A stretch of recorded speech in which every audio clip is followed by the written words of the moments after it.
Good morning बच्चों, कैसे हो आप लोग। आशा करते हैं कि आप लोग अच्छे से होंगे और आप लोगों की पढ़ाई भी बच्चों अच्छे ढंग से चल रही होगी।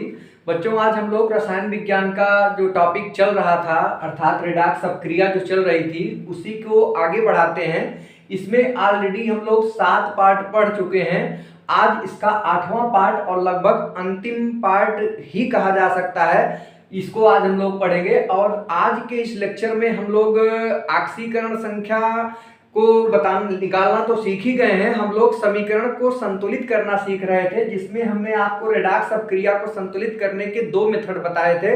पहला जो है आयन इलेक्ट्रॉन विधि और दूसरा ऑक्सीकरण संख्या विधि से किस प्रकार से हम समीकरण को संतुलित करते हैं। तो पहली विधि की चर्चा हम लोग इसके पहले वाले लेक्चर में कर चुके हैं। आयन इलेक्ट्रॉन विधि द्वारा किसी भी रेडॉक्स अपक्रिया को कैसे संतुलित किया जाता है। आज हम लोग दूसरा पार्ट पढ़ेंगे, दूसरी विधि पढ़ेंगे कि ऑक्सीकरण संख्या विधि से किस प्रकार से हम किसी भी रेडॉक्स अपक्रिया को संतुलित करते हैं। तो सबसे पहले हम लोग आज ये जानेंगे कि क्या क्या ऐसे स्टेप्स हैं, क्या क्या ऐसे चरण हैं, कौन से ऐसे रूल्स हैं जिनको हम फॉलो करके ऑक्सीकरण संख्या विधि से हम किसी भी रेडॉक्स अपक्रिया को संतुलित कर सकते हैं। तो आइए आज का लेक्चर हम लोग प्रारंभ करते हैं। तो हेडिंग आप लोग बना लीजिए, ऑक्सीकरण संख्या विधि द्वारा ऑक्सीकरण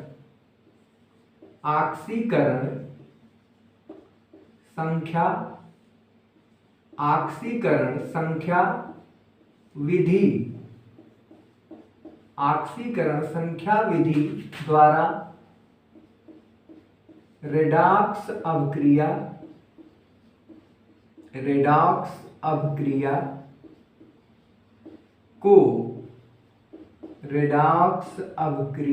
को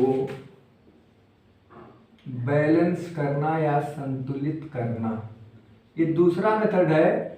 हम लोग पहला मेथड आयन इलेक्ट्रॉन विधि से कैसे किसी रेडॉक्स अपक्रिया को संतुलित किया जाता है, इसको हम लोगों ने इसके पहले वाले वीडियो में 7th पार्ट जो इसका था उसमें करा चुके हैं। अगर आप लोग उसको नहीं देखे हैं तो आप लोग उसका लिंक हम इसके डिस्क्रिप्शन बॉक्स में डाल देंगे, आप उसको देख लीजिएगा।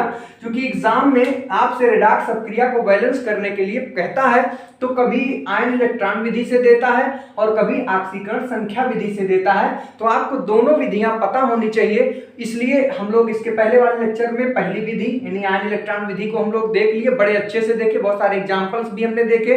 तो उसको आप जरूर देख लीजिएगा और पक्का है आपके एग्जाम में यहां से क्वेश्चन समीकरण को संतुलित करने के लिए 100% आता है। तो कोई भी एक मेथड को हम फॉलो नहीं करेंगे, पता लगा कि हम एक पढ़ लिए तो दूसरा नहीं पढ़ना है, हमें दोनों पढ़ना है। अब एग्जामिनर कौन सा पूछता है, आयन इलेक्ट्रॉन विधि से पूछता है या ऑक्सीकरण संख्या विधि से पूछता है, तो हम दोनों को जानते रहेंगे तो दोनों से अलग अलग प्रकार से हम सीख जाएंगे। पता लगा आयन इसमें दे रहा है, ऑक्सीकरण संख्या विधि द्वारा निकालिए और आप आयन इलेक्ट्रॉन विधि से संतुलित कर दिए तो संतुलित तो हो जाएगा, लेकिन आपको मार्क्स मिलेंगे नहीं, क्योंकि वो आपसे पूछ रहा है कि आप इस विधि से करिए, तो आपको ये विधि भी जानना जरूरी है। तो आइए सबसे पहले हम लोग ये जाने कि ऑक्सीकरण संख्या विधि से किसी रेडॉक्स अपक्रिया को संतुलित करने के लिए कौन कौन से स्टेप्स होते हैं, उनका हम पालन करते हैं। तो पहले हम स्टेप को जान लेते हैं कि कौन कौन से स्टेप्स हैं। तो पहला स्टेप आप लोग नोट करते चले साथ में। पहला स्टेप है कि रासायनिक अपक्रिया में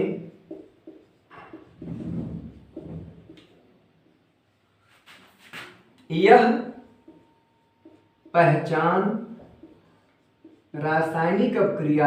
पहचान करते हैं कि किस पदार्थ का या किस तत्व का ऑक्सीकरण व किसका अपचयन हो रहा है। यानी पहला स्टेप जो हमें रासायनिक समीकरण दिया जाएगा उसमें पहला स्टेप है कि हम ये पहचानेंगे कि किस पदार्थ का ऑक्सीकरण हो रहा है और किसका अपचयन हो रहा है। अब ये बात आएगी तो हम कैसे पहचानेंगे कि किसका ऑक्सीकरण हो रहा है किसका अपचयन। तो हमने आपको बच्चों बता रखा है कि हम ऑक्सीकरण संख्या निकालेंगे। ऑक्सीकरण संख्या निकालने के लिए भी इसमें हम पार्ट तीसरा या चौथा पार्ट होगा। हमने बताया है कि किसी यौगिक में किसी तत्व की ऑक्सीकरण संख्या को कैसे हम निकालते हैं। तो हम ऑक्सीकरण संख्या देख लेंगे, निकाल लेंगे और देखेंगे जिसका ऑक्सीकरण संख्या बढ़ रहा होगा उसका ऑक्सीकरण होगा और जिस तत्व की ऑक्सीकरण संख्या कम हो रही होगी उसका अपचयन होगा। तो पहला स्टेप तो यही है कि हम ये पहचानते हैं कि किस तत्व का ऑक्सीकरण और किसका अपचयन हो रहा है। दूसरा स्टेप आप ध्यान से देखिएगा, लिखते भी चलिएगा और इसी क्रम में हम लोग समीकरण को बैलेंस भी करेंगे। जब हम ये पहचान लेंगे कि रासायनिक अभिक्रिया में किसका ऑक्सीकरण और किसका अपचयन हो रहा है तो उसके बाद दूसरा स्टेप आता है कि अब जिसका ऑक्सीकरण और जिसका अपचयन हो रहा है, जिस तत्व का, याद रखिएगा बहुत ही महत्वपूर्ण पॉइंट है ये, जिस तत्व का जिस पदार्थ का ऑक्सीकरण या अपचयन होता है उसे हम बैलेंस करते हैं, उसे हम संतुलित करते हैं। तो दूसरा स्टेप में क्या करेंगे, जिस तत्व का ऑक्सीकरण, जिस तत्व का ऑक्सीकरण या नहीं वह अपचयन, जिस तत्व का ऑक्सीकरण व अपचयन हो रहा होता है उसे संतुलित करते हैं। यानी पहले स्टेप में हम लोगों ने क्या किया, ये पहचान लिया कि किस तत्व का ऑक्सीकरण और किसका अपचयन हो रहा है और जब ये पता लग गया कि किसका ऑक्सीकरण और किसका अपचयन हो रहा है तो दूसरे स्टेप में क्या करेंगे कि जिस तत्व का ऑक्सीकरण या अपचयन हो रहा है उसे हम क्या करेंगे, बैलेंस करेंगे, यानी दोनों तरफ संतुलित होना चाहिए। दूसरे स्टेप में हम उसको करेंगे। इसके बाद जो तीसरा स्टेप है वो ये है कि हम आवेश को संतुलित करते हैं और आवेश को संतुलित यहां पर करेंगे कैसे, क्रॉस मल्टीप्लिकेशन के द्वारा, तिरछा गुणा करके। हम अभी बताएंगे आपको, जब हम यहां पर एग्जांपल्स कराएंगे तो आपको वहां पर ज्यादा समझ में आएगा। अभी आप सिर्फ नोट कर लीजिए कि हम क्रॉस मल्टीप्लिकेशन के द्वारा आवेश को संतुलित करते हैं। क्रॉस गुणा के द्वारा, क्रॉस गुणा के द्वारा आवेश को संतुलित करते हैं, आवेश को संतुलित करते हैं। बहुत ही सरल है ये मेथड, बस आप लोग जानते रहिए कि हमको कैसे कैसे करना। अगर ऐसे स्टेप वाइज अगर आप समीकरण को करेंगे तो धीरे धीरे आप अपने आंसर पे आ जाएंगे। तो पहला स्टेप आपने देखा, दूसरा देखा, तीसरा देखा कि हम क्रॉस मल्टीप्लिकेशन करेंगे। ये पॉइंट आपको अभी कम समझ में आ रहा होगा, अभी जब हम एग्जांपल कराएंगे तो आपको ज्यादा समझ में आएगा कि क्रॉस मल्टीप्लिकेशन किस प्रकार से करते हैं। इसके बाद चौथा जो स्टेप है वो ये होता है कि हाइड्रोजन और ऑक्सीजन को छोड़कर शेष तत्वों को क्या करते हैं, संतुलित कर लेते हैं। तो यहां पर लिखेंगे ऑक्सीजन और हाइड्रोजन, ऑक्सीजन और हाइड्रोजन जैसे उसमें करते थे, ऑक्सीजन और हाइड्रोजन को छोड़कर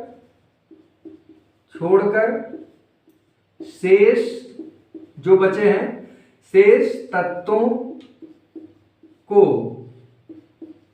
संतुलित कर लेते हैं, संतुलित कर लेते हैं। चौथा स्टेप भी बहुत ही आसान, आप लोग आयन इलेक्ट्रॉन विधि में भी इसको करते हैं। तो ऑक्सीजन और हाइड्रोजन को छोड़ के बाकी जो बचे हैं तत्व उनको हम क्या करेंगे, संतुलित कर लेंगे। इसके बाद जो पांचवा आता है स्टेप वो है ऑक्सीजन को संतुलित करते हैं। और ऑक्सीजन को जैसे उसमें क्या करते थे, ऑक्सीजन को संतुलित करने के लिए जैसे वहां पर जल का प्रयोग करते थे, जल द्वारा ऑक्सीजन का संतुलन करते थे, यहां पर भी ऑक्सीजन का संतुलन हम जल के द्वारा करेंगे। ऑक्सीजन को, अगला जो स्टेप होगा हमारा, स्टेप आप याद रखिएगा और इसी क्रम में आप समीकरण को संतुलित भी करिएगा। ऑक्सीजन को जल यानी H2O द्वारा संतुलित करते हैं। ऑक्सीजन को किसके द्वारा संतुलित करेंगे? जल के द्वारा संतुलित करेंगे। और ऑक्सीजन के बाद अगला स्टेप में हम हाइड्रोजन को संतुलित करेंगे। अब हाइड्रोजन को संतुलित कैसे करते हैं? H+ द्वारा, जैसे वहां पर करते थे। हाइड्रोजन को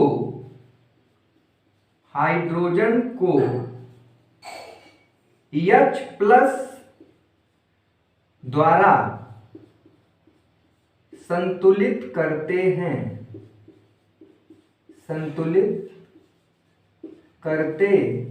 हैं, ये हो गया। अब ये बातें आपने देखा 6 स्टेप है। ये 6 स्टेप जो है आपके अम्लीय और उदासीन माध्यम के लिए पर्याप्त होगा। लेकिन अगर माध्यम क्षारीय है तो यहां तक तो आएंगे ही। क्षारीय माध्यम में क्या करते हैं, जैसे वहां करते थे कि देखेंगे कि हमारे जो हमारी रासायनिक अपक्रिया आएगी बाद में, उसमें कितना H+ है, तो H+ को की संख्या देखकर एक जितना H+ होगा दोनों तरफ उतना OH- जोड़ देंगे। क्षारीय माध्यम के लिए यहां पर हम अलग से लिख देते हैं, क्षारीय माध्यम हेतु। यानी अगर क्षारीय माध्यम होगा तो एक स्टेप और बढ़ जाएगा, 7वां नंबर आ जाएगा। बाकी अम्लीय और उदासीन है तो इतने में ही काम हमारा हो जाएगा। तो क्षारीय माध्यम में एक स्टेप क्या बढ़ेगा? H+ के बराबर देखेंगे कि जितना H+ होगा एक तरफ, H+ के बराबर OH- दोनों ओर जोड़ देते हैं।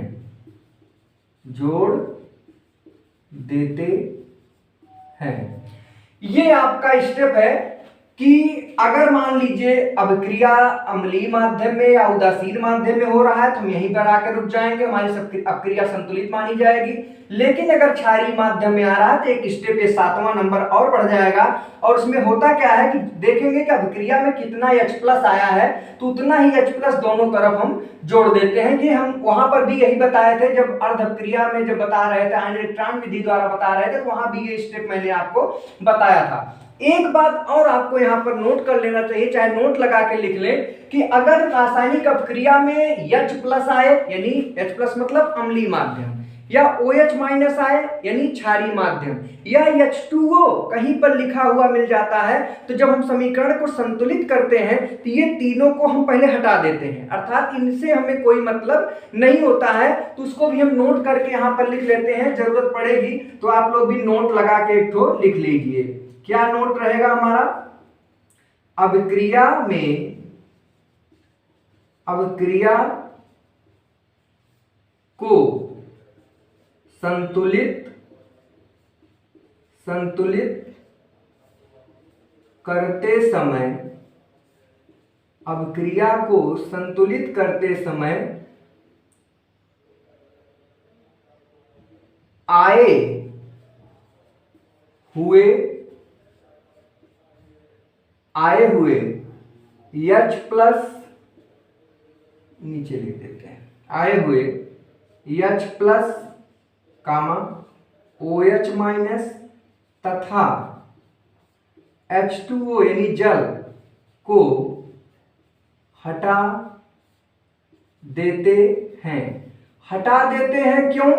क्योंकि बाद में जब अपक्रिया संतुलित होगी तो ये खुद ब खुद आ जाते हैं, H+ भी आ जाएगा, OH- भी आ जाएगा। यानी अम्लीय अगर माध्यम होगा तो H+ आ जाता है, और अपक्रिया अगर क्षारीय माध्यम में है तो वहां पर OH- आ जाता है, और H2O भी अपने आप, अभी आप अपक्रिया जब देखेंगे, जब हम रासायनिक समीकरण संतुलित कराने चल रहे हैं तो आप देखेंगे कि ये जो हटा दे रहे हैं अपने आप वहां पर आ जाएगा। तो ये कुछ 5-6 स्टेप 7 स्टेप आपने देखा, तो इसको आप अच्छे से ध्यान पूर्वक इसको आप एक स्क्रीनशॉट ले लीजिए। इसको रटना नहीं है, आप जब अपक्रिया को संतुलित करेंगे तो आपको खुद ब खुद जब 2-4 एग्जाम्पल जब आप मेरे साथ करेंगे या खुद आप जब प्रैक्टिस करेंगे तो ये अपने आप याद हो जाएगा कि हमें सबसे पहले क्या करना है, रासायनिक अपक्रिया में ये पहचान करना है किस तत्व का ऑक्सीकरण हो रहा है, किसका अपचयन हो रहा है। फिर दूसरी स्टेप में हम क्या करेंगे कि जिस तत्व का, ये बहुत ही इंपॉर्टेंट पॉइंट है, स्टेप है, कि जिस तत्व का ऑक्सीकरण व जिसका अपचयन हो रहा है उसको हम पहले संतुलित कर लेते हैं दूसरे स्टेप में ही। तीसरे स्टेप में हम क्रॉस गुणा करते हैं। अभी एग्जांपल के द्वारा आप देखिएगा कि आवेश को संतुलित करने के लिए हम क्रॉस गुणा करते हैं। अभी एग्जांपल में देखिएगा सारी बातें क्लियर हो जाएंगी, एकदम कहीं से कोई दिक्कत नहीं रहेगी। इसके बाद चौथे स्टेप पे हम क्या करते हैं कि ऑक्सीजन और हाइड्रोजन को छोड़कर जो अन्य शेष तत्व हैं उनको हम समीकरण में संतुलित कर लेंगे, जैसे वहां पर करते थे। जब अन्य तत्व संतुलित हो जाएंगे तब आता है ऑक्सीजन और हाइड्रोजन का नंबर। तो ऑक्सीजन को कैसे, जल द्वारा, और हाइड्रोजन को H+ द्वारा वहां भी संतुलित करते थे, यहां भी संतुलित करेंगे। यहां तक आके हमारी अपक्रिया पूरी हो जाएगी, संतुलित हो जाएगी, यहां पर कोई बहुत ज्यादा झंझट नहीं आएगी। अगर अपक्रिया क्षारीय माध्यम में हो रही है तो जितना H+ रहेगा दोनों तरफ उतना OH- जोड़ देंगे, हमारा काम एकदम हलवा बन जाएगा। तो आप इतना बात याद रखिएगा। आइए एग्जाम्पल के माध्यम से हम लोग क्वेश्चन करते हैं और समझते चलते हैं। क्योंकि एग्जाम में आपसे स्टेप नहीं पूछता है, आपसे केवल समीकरण को संतुलित कराने के लिए पूछता है, तो आप स्टेप को ध्यान रखिएगा। अभी आप एग्जाम्पल के माध्यम से आप देखेंगे कि किस प्रकार से ये काम हो रहा है। बात समझ में आ रही है? आइए एक एग्जाम्पल करते हैं हम लोग। FeCl3, एग्जाम्पल यहां लिखते हैं, FeCl3 प्लस H2S, ये जब आपस में क्रिया करता है तो बनता है FeCl2SCl, FeCl2 plus S plus HCl। ये आपकी अपक्रिया एक है और इसे हमें संतुलित करना है ऑक्सीकरण संख्या विधि द्वारा इसे हमें संतुलित करना है। तो अब हमें जब संतुलित करना है तो हमारे दिमाग में हमने आपको इसलिए स्टेप अभी इसको मिटाए नहीं है कि एक दो एग्जाम्पल हम लोग इसको देखते हुए करेंगे, बाकी इसको मिटा देंगे। अपने मन से जब याद हो जाएगा तो हम इसको अपने मन से करना प्रारंभ कर देंगे, नहीं तो इसको मिटा देते, चूंकि जगह की भी कमी है। लेकिन अभी जानबूझ के इसको नहीं मिटाए हैं, कभी एक एक स्टेप यहाँ देख देख के हम लोग करेंगे, मिलाते चलेंगे, इसी के अनुसार हमको चलना है। पहला स्टेप जो कहेगा पहले स्टेप में, दूसरा स्टेप, तीसरा स्टेप, ऐसे करते करते हम लोग यहाँ तक पहुंच जाएंगे और अंतिम स्टेप में हमारी अपक्रिया अपने आप संतुलित हो जाएगी। तो अभी इसको मिटा इसलिए नहीं रहे, कभी हमको इसको एक दो एग्जांपल हम लोग देख के करेंगे, यहाँ पर देख देख के, उसके बाद जो है क्या करेंगे, इसको हम लोग मिटा देंगे, हमें याद हो जाएगा पूरी बातें, फिर हमको कहीं देखने की कोई जरूरत नहीं होगी, सारे एग्जांपल्स आप अपने आप कर लेंगे। तो पहला स्टेप यहाँ पर क्या करना है, इस अपक्रिया को हमें समीकरण द्वारा हमको ऑक्सीकरण संख्या विधि द्वारा संतुलित करना है। तो पहला स्टेप कहता है कि रासायनिक अपक्रिया में यह पहचान करते हैं कि किस तत्व का ऑक्सीकरण और किसका अपचयन। अब ये जो रासायनिक अपक्रिया में दी गई है इसमें हमें पहचानना है कि किसका ऑक्सीकरण हो रहा है और किसका अपचयन। तो कैसे ये पहचानेंगे कि किसका ऑक्सीकरण किसका अपचयन, हम ऑक्सीकरण संख्या यहाँ पर निकालेंगे और देखेंगे कि जिसकी ऑक्सीकरण संख्या बढ़ रही है उसका ऑक्सीकरण और जिसकी घट रही है उसका अपचयन। तो आइए देखते हैं। यहां पर देखिए FeCl3 और FeCl2 में Fe देखिए, यहां पर ऑक्सीकरण संख्या हम लोग निकालेंगे Fe की। तो चलिए FeCl3 में Fe की ऑक्सीकरण संख्या आप लोग जानते हैं कैसे निकाला जाता है। मान लीजिए यहां पर लिख लेते हैं FeCl3 में Fe की ऑक्सीकरण संख्या, या आप बगल में निकाल लीजिएगा। मैं यहाँ पर चाहता तो डायरेक्ट लिख लेता, लेकिन आपको मैं बता रहा हूं फिर से, ताकि जो बच्चे नहीं निकाल पाते हैं वो भी थोड़ा सा यहाँ पर जान लेते। Fe की निकालना x मान लीजिए x, और यहाँ पर Cl की चूंकि -1 होता है, 3 Cl है, तो यहाँ पर क्या हो जाएगा x - 3 बराबर 0। चूंकि 3 Cl है तो 1 Cl का -1 तो 3 Cl का -3। अब ये हो जाएगा x बराबर, इधर 3 जाएगा +3, तो यहाँ पर कितना आ गया Cl इसका +3, ये यहाँ पर +3 आ गया किसका, Fe का। यहाँ पर देख लीजिए, यहाँ पर FeCl2 में Fe की x मान लीजिए x, यहाँ पर Cl की वही -1 होगी, 2 है तो -2 बराबर 0, तो x बराबर +2। यहाँ पर कितनी आ गई, +2 आ गई Fe की ऑक्सीकरण संख्या। तो आप देख रहे हैं कि यहाँ पर ऑक्सीकरण संख्या घट रही है, +3 था Fe की, इधर ऑक्सीकरण संख्या +3 है और यहाँ पर ऑक्सीकरण संख्या Fe की +2 है। तो आप ये कह सकते हैं कि यहाँ पर ऑक्सीकरण संख्या में जो है कमी आ रही है, इसका मतलब Fe का क्या हो रहा है, यहाँ पर अपचयन हो रहा है। आप बहुत अच्छे से जानते हैं कि ऑक्सीकरण संख्या में जो कमी है वो किसको प्रदर्शित करता है, अपचयन को। यहाँ लिखेंगे ऑक्सीकरण संख्या में कमी, ऑक्सीकरण संख्या में कमी हो रही है और ये कमी क्या प्रदर्शित करता है, अपचयन, यानी हम अपचयन को पहचान लिए।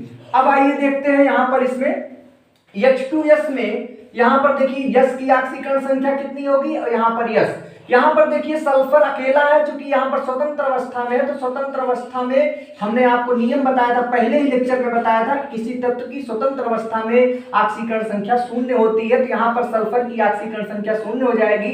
H2S में हम निकाल लेंगे, H2S में यस की ऑक्सीकरण संख्या मान लीजिए यक्स मान लिए, हाइड्रोजन की +1 होती है, 2 है तो +2 हो जाएगा, +2 + यक्स बराबर 0, तो यक्स बराबर -2, तो यहां पर s का -2 आ रहा है, आप देख रहे हैं, और यहां पर s का कितना है 0, तो आप कह सकते हैं कि -2 से 0 ऑक्सीकरण संख्या बढ़ रही है। यहां पर आप बिल्कुल यहां पर देख सकते हैं, तो सल्फर की ऑक्सीकरण संख्या क्या हो रही है, यहां पर बढ़ रही है, कितना था -2, हो कितना गया 0, तो ऑक्सीकरण संख्या में वृद्धि हो रही है, यहां पर कमी हो रही थी, यहां पर लिखेंगे ऑक्सीकरण संख्या में वृद्धि, और ऑक्सीकरण संख्या में जो वृद्धि होती है वो क्या प्रदर्शित करता है, ऑक्सीकरण को।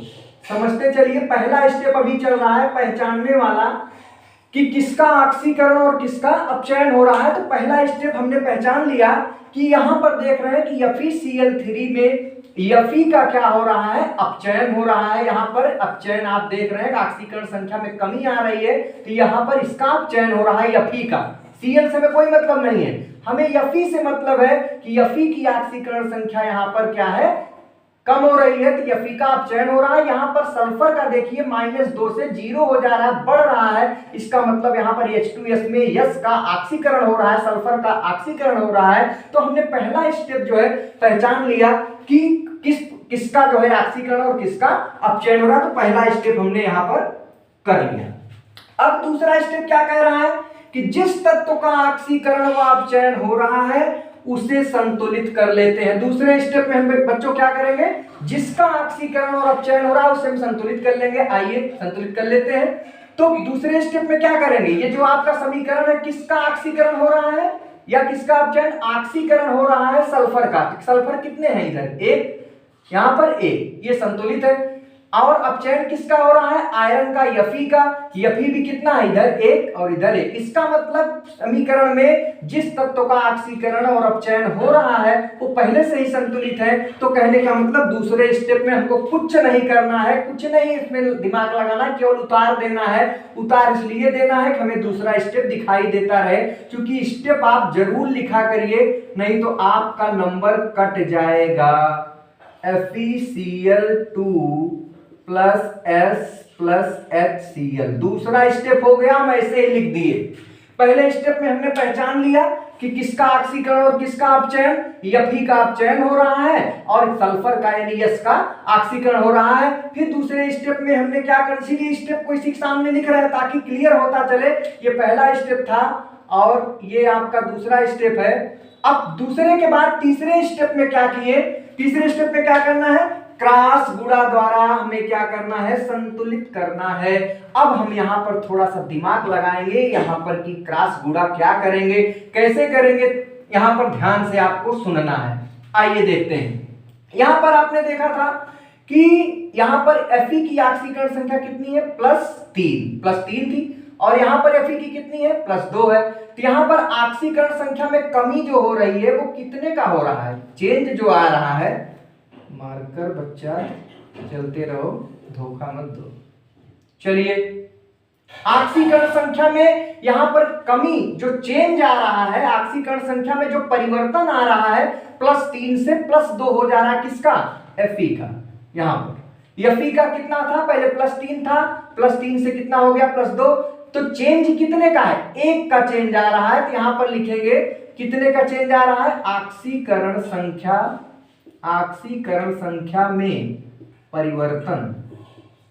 परिवर्तन कितने का है यहां भैया, 1 का। क्यों, +3 से +2, एक का परिवर्तन आ रहा है। यहां पर इसमें क्या है, सल्फर में क्या हो रहा है, -2 से 0 हो जा रहा है। तो आप एक कह सकते हैं यहां पर भी चेंज निकाल लेंगे। ऑक्सीकरण संख्या में परिवर्तन कितने का हो रहा है, 2 का हो रहा है। 0 -2 था, -2 से -1 तब 0, इसका मतलब ऑक्सीकरण संख्या में परिवर्तन 2 का हो रहा है। यहां पर लिख लेते हैं ऑक्सीकरण संख्या में परिवर्तन। थोड़ा सा नीचे लिखना चाहिए था, लेकिन इसी में हम छोटा छोटा लिख दे रहे हैं। आप थोड़ा सा जगह लेके लिखिएगा, क्योंकि बोर्ड में जगह कम है और ऑलरेडी इसको हम मिटा नहीं रहे हैं, इसलिए कि अभी एक दो एग्जांपल हम लोग इधर से देख देख के करेंगे, बाद में इसको मिटा लेंगे तो हमें एकदम तब तक याद हो जाएगा। स्टेप सारे हमको देखना नहीं पड़ेगा। हमको माने आपको, हमें तो याद है, लेकिन हम आपके लिए इसको मिटा नहीं रहे हैं ताकि आप इसको समझते चले कि कौन कौन से स्टेप को करना है हमें। क्योंकि डिजिटल बोर्ड है नहीं बेटा कि हम इसको मिटा दें और आपको बार बार रिकैप करके दिखा दें। अभी आप लोग अपना सहयोग और इसमें करिए, ज्यादा से ज्यादा बच्चों को जोड़िए, और अगर आप चैनल पे नए हैं तो चैनल को सब्सक्राइब करिए। जब आप हमें थोड़ा सा मोटिवेट करते रहेंगे, जब बच्चों की संख्या बढ़ेगी तो हम भी आपके लिए जरूर ऐसे ही कुछ आगे अच्छा से अच्छा करने का प्रयास करते रहेंगे। तो यहां पर देख रहे हैं कि ऑक्सीकरण संख्या में परिवर्तन कितने का आ रहा है, 2 का। क्यों 2 का आ रहा है, -2 से 0 हो गया।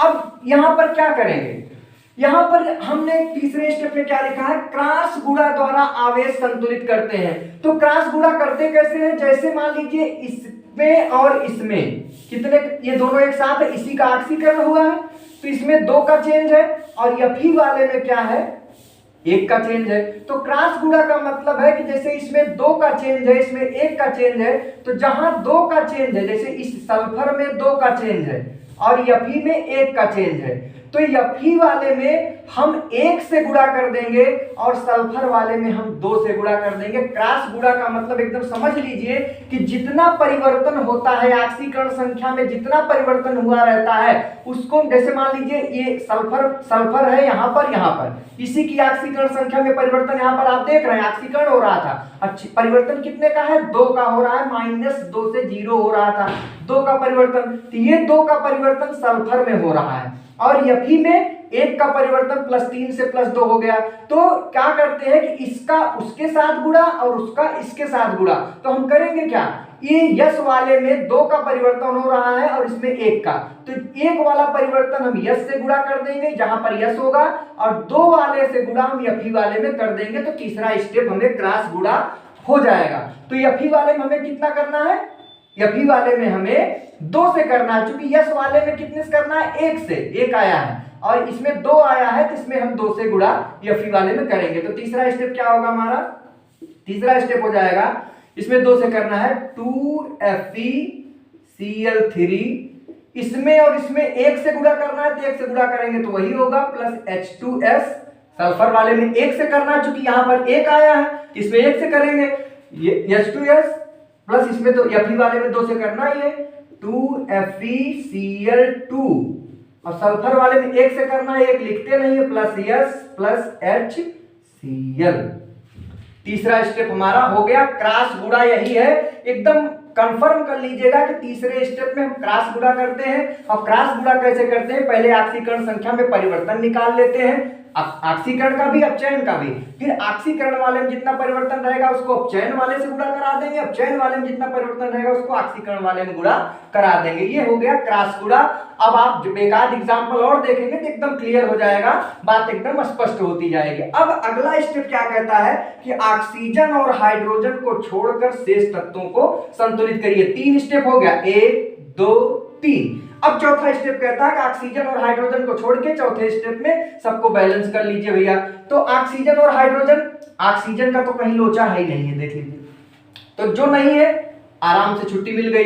हाइड्रोजन है, लेकिन अभी हाइड्रोजन से हमें कोई मतलब नहीं, हमें और चीज को देखना है, और तत्वों को देखना है। चलिए यफी को देखते हैं। यफी यहां पर इधर कितना है, 2 यफी, इधर यफी कितना है, 2 यफी, यफी का भी लोचा खत्म। इसके बाद सल्फर को देख लीजिए, यहां पर 1 सल्फर, 1 सल्फर, सल्फर भी ठीक ठाक है। हाइड्रोजन देख लीजिए, यहां पर कितने हैं भैया, यहां 2 हाइड्रोजन है और यहां पर 1 हाइड्रोजन है। तो जाहिर सी बात है कि लेकिन अभी हाइड्रोजन नहीं बराबर करना है, सॉरी। क्लोरीन देखिए, हाइड्रोजन और ऑक्सीजन को किसके बाद, तो आयरन बराबर है, 2 आयरन 2 आयरन, एक सल्फर एक सल्फर। क्लोरीन देख लो कितना है, इधर कितने हैं, 3 दूनी 6, इधर कितने हैं, 2 दूनी 4 1 5। इसका मतलब है कि क्लोरीन इधर 1 कम है, इधर 6 है, इधर 5 है। तो जाहिर सी बात है कि इधर हमको क्लोरीन बढ़ाना पड़ेगा। इधर अगर मान लीजिए 2HCl कर दें तो क्लोरीन भी बराबर हो जाएगा। अगले स्टेप में हम क्या करेंगे कि 2FeCl3 प्लस H2S, क्लोरीन को बराबर कर रहे हैं, 2FeCl2 प्लस यस, इसमें तो कोई परिवर्तन होगा नहीं चूंकि बराबर है, प्लस 2HCl। अब क्लोरीन भी बराबर 2 तिहाई 6, इधर कितना 2 दूनी 4 2 6, क्लोरीन बराबर, सल्फर बराबर, आयरन बराबर, यानी Fe बराबर, यस बराबर, Cl बराबर दोनों तरफ। अब चौथा स्टेप हमारा हो गया, 1 स्टेप 2 स्टेप 3 स्टेप, ये चौथा स्टेप था। चौथा स्टेप है जिसमें हमने क्या किया, हाइड्रोजन और ऑक्सीजन को छोड़ के हमने शेष तत्वों को संतुलित कर लिया। अब अगला स्टेप, पांचवा स्टेप क्या कह रहा है, कह रहा ऑक्सीजन को जल द्वारा संतुलित कर लीजिए। बिल्कुल सरल है। ऑक्सीजन को हम देखेंगे, ऑक्सीजन कहीं है ही नहीं है, बिल्कुल यहां पर क्या हो गया, मजा आ गया, कहीं कोई दिक्कत नहीं है। हाइड्रोजन को देख लेते हैं, अगला स्टेप, यानी पांचवा स्टेप हमको नहीं करना पड़ा, पांचवा स्टेप अपने आप छूट गया। क्यों छूट गया, क्योंकि ऑक्सीजन है ही नहीं, तो पांचवा स्टेप यहां पर नहीं करेंगे, नहीं रहेगा तो उसको जबरदस्ती नहीं घुसेड़ेंगे। आ जाएंगे छठे स्टेप में, क्या, हाइड्रोजन को बराबर करना। हाइड्रोजन चेक कर लेते हैं, इधर कितने हाइड्रोजन है, 2, इधर कितने हाइड्रोजन है, 2, हाइड्रोजन भी बराबर हो गया। इसका मतलब यहां पर बराबर हाइड्रोजन भी नहीं करना पड़ा, दोनों ऑलरेडी, ऑक्सीजन था ही नहीं, इसलिए पांचवा स्टेप खत्म हो गया। और छठे स्टेप में हाइड्रोजन बराबर करना था H+ द्वारा, लेकिन जब पहले से ही बराबर है तो हमें H+ के घुसेड़ने की क्या जरूरत है। अब आप जब आपका ये हो गया, यहां पर छठे स्टेप तक आ गए, हाइड्रोजन तक संतुलित हो गया। अब प्यारे बच्चों यही आपका क्या है, संतुलित, एकदम संतुलित, कोई दिक्कत नहीं, बहुत सरल है। ऑक्सीकरण संख्या विधि आयन इलेक्ट्रॉन विधि से भी सरल है। अभी आप जब एक आध एग्जांपल और करेंगे और देखेंगे तो आपको ये सारे रट उठेंगे।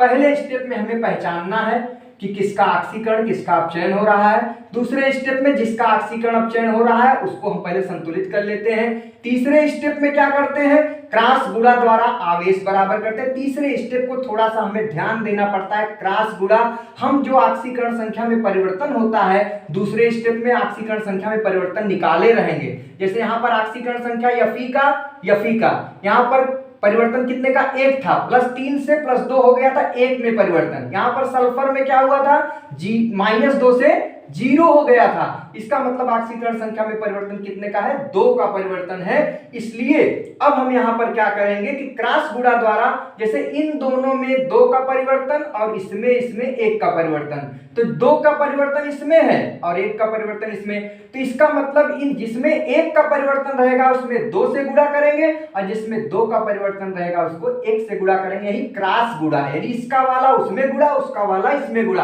अभी आप एग्जांपल्स के माध्यम से और देखेंगे। जब ये स्टेप तीसरा हो गया, क्रॉस गुणा करा दिया, आवेश बराबर हो गया, फिर हम हाइड्रोजन और ऑक्सीजन को छोड़ के अन्य तत्वों को संतुलित कर लिए। यहां पर सब कुछ ठीक था, क्लोरीन का मामला थोड़ा गड़बड़ था, क्लोरीन के मामले को हमने यहां पर सही कर दिया, क्लोरीन बराबर। अब ऑक्सीजन और हाइड्रोजन का नंबर आता है, ऑक्सीजन है ये नहीं है, इसलिए पांचवा स्टेप नया खत्म हो गया। हाइड्रोजन को देख ले, उसको भी चेक कर लिए, 2 हाइड्रोजन था, पहले से 2 हाइड्रोजन, इसका मतलब ये ऑक्सीकरण संख्या विधि द्वारा इस समीकरण को हमने संतुलित कर लिया। आप इसका एक फोटो खींच लीजिए, इस तरफ वाला, इसका भी खींचे रहिए। एक एग्जांपल और हम लोग करते हैं ताकि एकदम बात क्लियर हो जाए। चलिए फोटो एक ले लीजिए, फिर हम लोग आगे के कुछ एग्जांपल्स करते हैं। आइए, चलिए अभी इसको मिटा नहीं रहे हैं, 1-2 एग्जांपल में आपके लिए इसलिए नहीं मिटा रहे हैं कि आपको कोई दिक्कत ना हो। हम तो जानते हैं, आप भी जान लीजिए, क्योंकि मैं जितना जानता हूं उतना आप जरूर जान लीजिए। मैं इतना तो, जो भी मेरे पास भगवान ने जितनी भी क्षमता दे रखी है उतना क्षमता आपको हम देने की पूरी कोशिश करेंगे कि आपको कोई दिक्कत ना आने पाए। ये मिट गया था, कोई बात नहीं, कोई दिक्कत नहीं, मिटा ही देते हैं, कोई दिक्कत नहीं। चलिए एक एग्जांपल और दूसरा एग्जांपल करते हैं हम लोग, एक सवाल और नोट करते हैं। आइए, MnO2 + HCl, MnO2 plus HCl, ये दोनों जब आपस में क्रिया करते हैं, MnCl2 Cl2H2O, MnCl2 plus Cl2 plus H2O, ठीक, ये समीकरण है। और आपको इसे भी संतुलित करना है। किस विधि द्वारा संतुलित करना है? ऑक्सीकरण संख्या विधि द्वारा संतुलित करना है।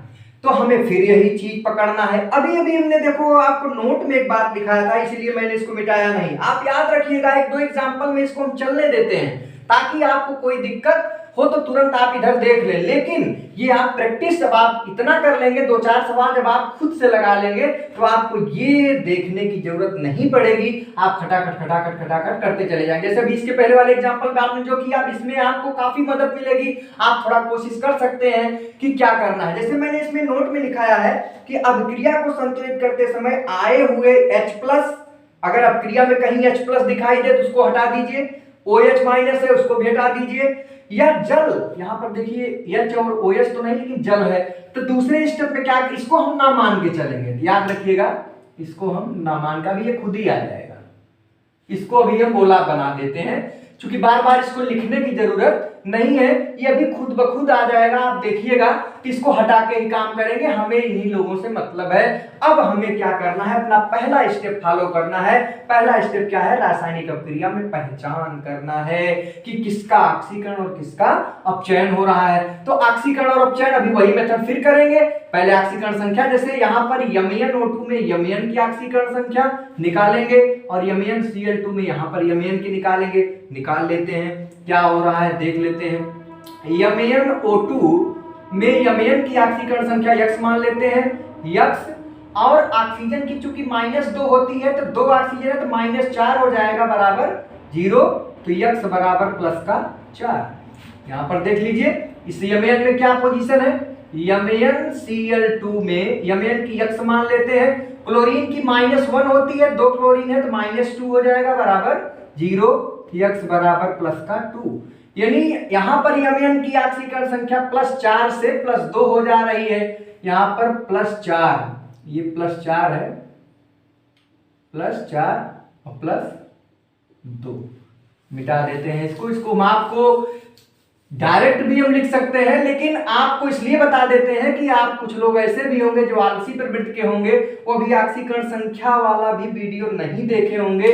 तो आप लोगों से निवेदन है, विनम्र निवेदन है, करबद्ध निवेदन है कि ऑक्सीकरण संख्या निकालना सीख जाइए। मैंने तीसरा या चौथा वीडियो मैंने इसमें डाला, उसका लिंक सब हम, ये लास्ट वीडियो होगा तो सारे पूरे चैप्टर का लिंक हम 7 लिंक इसमें प्रेषित कर देंगे, तो आप सारे लिंक को देख लीजिएगा, बहुत मजा आएगा। पूरे चैप्टर में कहीं कोई दिक्कत आपको नहीं आएगी। तो अब हम यहां पर देख रहे हैं कि ऑक्सीकरण संख्या में यहां पर क्या हो रहा है, कमी आ रही है Mn की। Mn की ऑक्सीकरण संख्या +4 से 2 हो गई, तो लिखेंगे ऑक्सीकरण संख्या में कमी। ऑक्सीकरण संख्या में कमी आ रही है, और कमी किसको प्रदर्शित करता है, अपचयन। अब हम पहचान रहे हैं एक एक चीज को। यहां पर Mn का क्या हो रहा है, अपचयन हो रहा है। क्यों हो रहा है, क्योंकि ऑक्सीकरण संख्या में कमी आ रही है। यहां पर देखिए, दूसरा देखिए, यहां पर HCl में Cl और Cl2 का तो 0 हो जाएगा, क्योंकि ये स्वतंत्र अवस्था में है। मैंने आपको बताया था कि कोई भी तत्व अगर स्वतंत्र अवस्था में है तो उसकी ऑक्सीकरण संख्या 0। यहां पर Cl की कितनी हो जाएगी, Cl की -1 होगी, क्योंकि H का +1 इसका -1, इसका मतलब -1 से क्या हो गया 0, ऑक्सीकरण संख्या बढ़ रही है। यहां पर इसका ऑक्सीकरण हो रहा है। क्या हो रहा है, ऑक्सीकरण हो रहा है। किसका, क्लोरीन का। क्लोरीन का ऑक्सीकरण हो रहा है, ये ऑक्सीकरण क्यों, क्योंकि यहां पर ऑक्सीकरण संख्या बढ़ रही है। -1 से 0 हो रहा है, -1 कम है, 0 ज्यादा है। तो आपने पहचानने वाला काम कर लिया, पहला स्टेप आपने कर लिया कि अभिक्रिया में किसका अपचयन और किसका ऑक्सीकरण हो रहा है। अपचयन किसका हो रहा है, Mn का। क्यों, क्योंकि यहां पर Mn की ऑक्सीकरण संख्या घट रही है, 4 से 2 हो गई। और ऑक्सीकरण किसका हो रहा है, Cl का, -1 से 0 हो जा रहा है। बात एकदम क्लियर करते चले। अब दूसरा स्टेप क्या करते हैं हम लोग, जिस तत्व का ऑक्सीकरण और अपचयन हो रहा है उसे हम क्या करते हैं, बैलेंस करते हैं। यहां लिखा है जिस तत्व का ऑक्सीकरण। अब जब पहचान लिए कि जिस तत्व का, ध्यान दीजिएगा, तत्व माने यहाँ पर MnO2 पूरे में Mn का केवल देखेंगे, यहाँ पर Cl2 का हो रहा है, Cl2 का ही देखेंगे। तो जिस तत्व का ऑक्सीकरण और जिस तत्व का अपचयन हो रहा है उसको पहले हम बराबर कर लेंगे, बैलेंस कर लेंगे। दूसरा स्टेप हमारा, ये पहला स्टेप था, हमने कर लिया, पहचान लिया ऑक्सीकरण और अपचयन किसका। दूसरे स्टेप में हम उसको बैलेंस करेंगे, किसको, जिसका ऑक्सीकरण और जिसका अपचयन। तो ऑक्सीकरण किसका हो रहा है, Cl का। यहां पर देखिए, पहले इसको देख लीजिए, शुरुआत है। यहां पर अपचयन किसका हो रहा है, Mn का। Mn, एक Mn, कोई दिक्कत नहीं है, इसको ऐसे लिख लेंगे भैया, MnO2 प्लस, पहले से उतार लीजिए, HCl gives MnCl2 plus Cl2। अब इसको बार बार नहीं लिख रहे हैं, अभी खुद ही आ जाएगा, अभी बताया था, इसको हटा देते हैं। अब क्या देखिए, यहाँ पर ऑक्सीकरण संख्या में जो है क्या हो रहा है, यहाँ पर कमी आ रही है। अब कमी आ रही है तो कमी अपचयन को प्रदर्शित कर रहा है। अब इसमें हम देखते हैं कि किस, जब ये पहचान लिए किसका अपचयन किसका ऑक्सीकरण, तो उसको पहले संतुलित कर लेते हैं। तो Mn का अपचयन हो रहा है, क्योंकि ऑक्सीकरण संख्या कम हो रही है, तो उसको बैलेंस कर ले, एक Mn बैलेंस है। अब क्लोरीन का देखिए, यहाँ पर क्लोरीन का ऑक्सीकरण हो रहा था। ऑक्सीकरण होने का मतलब क्या हुआ कि वहां ऑक्सीकरण संख्या वृद्धि हो रही है, तो इस Cl को भी बैलेंस कर ले। तो देखिए क्या Cl बैलेंस है, यहाँ पर एक Cl है, यहाँ पर दो Cl है। इस Cl से हमें कोई मतलब नहीं, ध्यान दीजिएगा, हमारा Cl इसके साथ, अब यहाँ पर Cl की -1 हो रहा है ऑक्सीकरण संख्या, लेकिन यहाँ पर 0 है, तो इसके साथ इसको लेंगे, तो जिसका होगा उसी को लेंगे। आप ये न मत सोचिएगा कि सर ये Cl2 और ये Cl2 मिलकर 4 Cl2, हमसे इस Cl2 से मतलब नहीं, हमारा इस Cl से मतलब है जिसका अपचयन हुआ है। तो इसका अपचयन हुआ है, सॉरी ऑक्सीकरण हुआ है, -1 से 0 हुआ है। तो यहाँ पर कितने क्लोरीन है, 2 क्लोरीन, यहाँ पर 1 है। तो यहाँ पर अगर हम 2 कर दें, मार्कर आज क्यों धोखा दे रहा है भैया, नाराज हो गया होगा, नाराज मत रहो भाई, 2 कर दिए। तो यहां पर देखिए, दूसरा स्टेप हमने क्या कर दिया कि जिस तत्व का ऑक्सीकरण और जिसका अपचयन हो रहा था उसको मैंने दूसरे स्टेप में क्या कर दिया, संतुलित। Mn का था, Mn पहले से ही संतुलित था, और क्लोरीन जो है ऑक्सीकरण हो रहा था, क्लोरीन को हमने दूसरे स्टेप में संतुलित कर लिया। तीसरा स्टेप क्रॉस गुणा का आता है, ये है तीसरा स्टेप, क्रॉस गुणा करके आवेश संतुलित करते हैं। अब क्रॉस गुणा में क्या है, हम देखेंगे कि कितने की कमी और कितने की, यहां पर देखिए ऑक्सीकरण संख्या में, अपचयन में कितने की कमी आ रही है, +4 से +2, इसका मतलब कमी कितने की आ रही है, 2 की।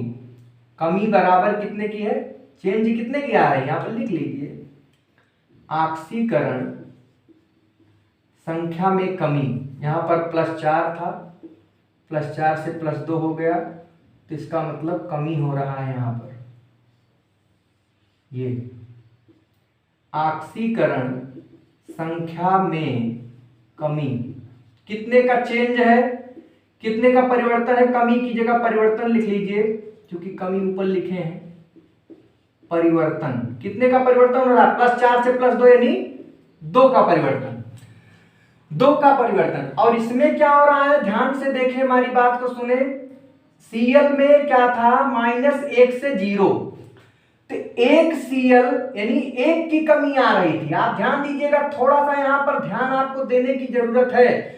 यहां पर आप देख रहे हैं कि 1 Cl, 1 की कमी आ रही है, लेकिन जब 1 Cl था, जैसे यहां पर यह Cl में कितने Cl है, 1 Cl है, तो 1 Cl है तो 1 की कमी थी, लेकिन यहां पर जब इसको हम बैलेंस कर लिए तो यहां पर अब कितने हो गए, 2 Cl। तो 1 Cl में जब 1 की कमी हो रही थी, -1 से 0, 1 की कमी, तो 2 Cl में कितने की कमी हो जाएगी, 2 की कमी होगी। ये स्टेप बहुत ही ध्यान से आप लोग करिएगा। अक्सर यहां पर गलती क्या करते हैं कि लोग कर क्या देते हैं कि यहाँ पर 1 की कमी है, 1 दिखा दिए, यहाँ पर मान लीजिए 2 है ही है, बाद में उसको 1 से उसको 2 से गुणा कर दिए और गलती हो जाएगी। लेकिन हम यहाँ पर परिवर्तन जब निकालेंगे, यहाँ पर 1 की कमी कब थी, जब यहाँ पर 1 Cl था, 1 Cl था तो 1 की कमी थी, लेकिन यहाँ पर जब इसको हम Cl बैलेंस कर लिए, दूसरे स्टेप में क्या था कि जिसका ऑक्सीकरण जिसका अपचयन हो रहा है उसको बैलेंस करिए। तो जब हमने बैलेंस कर लिया तो यहाँ पर 1 Cl में जब 1 की कमी थी तो 2 Cl जब हो गया तो 2 की कमी होगी। इसका मतलब यहाँ पर परिवर्तन जो होगा वो कितने का होगा, ऑक्सीकरण संख्या में 2 का, ऑक्सीकरण संख्या में परिवर्तन कितने का होगा भैया, 2 का। ठीक, ऑक्सीकरण संख्या में 2 का परिवर्तन। यहां पर आपको थोड़ा सा फिर मैं आपको इंगित करना चाहता हूं कि यहां पर आप सोचेंगे कि यहां पर परिवर्तन तो -1 से 0 हो रहा है। हाँ, तो यहां पर 2 का है सर लिख दिए। 2 इसलिए लिख दिए कि यहां पर जब Cl अकेला था तो 1 का परिवर्तन था, लेकिन जब इसको हम बैलेंस कर दिए 2 Cl हो गया, तो एक Cl में जब 1 परिवर्तन होगा तो 2 Cl में 2 का परिवर्तन होगा। एक कॉमन सी बात है, मैंने वही चीज लिखा है। अब परिवर्तन देखिए, ऑक्सीकरण में भी परिवर्तन 2 का, अब चयन में भी 2 का परिवर्तन। अब हम क्रॉस गुणा करा देंगे, तो क्रॉस गुणा चलिए कर लेते हैं। यार ध्यान दीजिएगा, तीसरे स्टेप में जब आप परिवर्तन निकाल लिया करिए तो आप परिवर्तन को जब जो बराबर हो उसको आप सिंपल कर लिया करिए। जैसे 2 1 कम 2, 2 1 कम 2, परिवर्तन जब निकल जाए। या आप एक स्टेप और बढ़ा सकते हैं, बाद में सही कर लीजिएगा। चलिए बादे वाला करते हैं, नहीं आप लोग कंफ्यूज हो जाएंगे। चलिए परिवर्तन 2 का ही है, तो अब क्या करेंगे, यहां पर इन दोनों में चूंकि 2 का परिवर्तन है तो हम क्रॉस गुणा करेंगे तब भी वही आएगा भाई 2 से। अब हमें क्या करना है, इसके वाले परिवर्तन में इसके वाले से गुणा, मतलब ये जो परिवर्तन आता है उसमें इसमें गुणा करेंगे और इसमें जो परिवर्तन आया उसमें इसको गुणा करेंगे। तो चूंकि 2 का ही है, दोनों बराबर है, तो कोई दिक्कत नहीं है, सबको यानी 2 से ही गुणा कर देना है। बात इसको आप समझते रहिए। तीसरे स्टेप में हम क्या करेंगे, क्रॉस गुणा करने चल रहे हैं। कितने का, 2 का गुणा कर लीजिए यहां पर।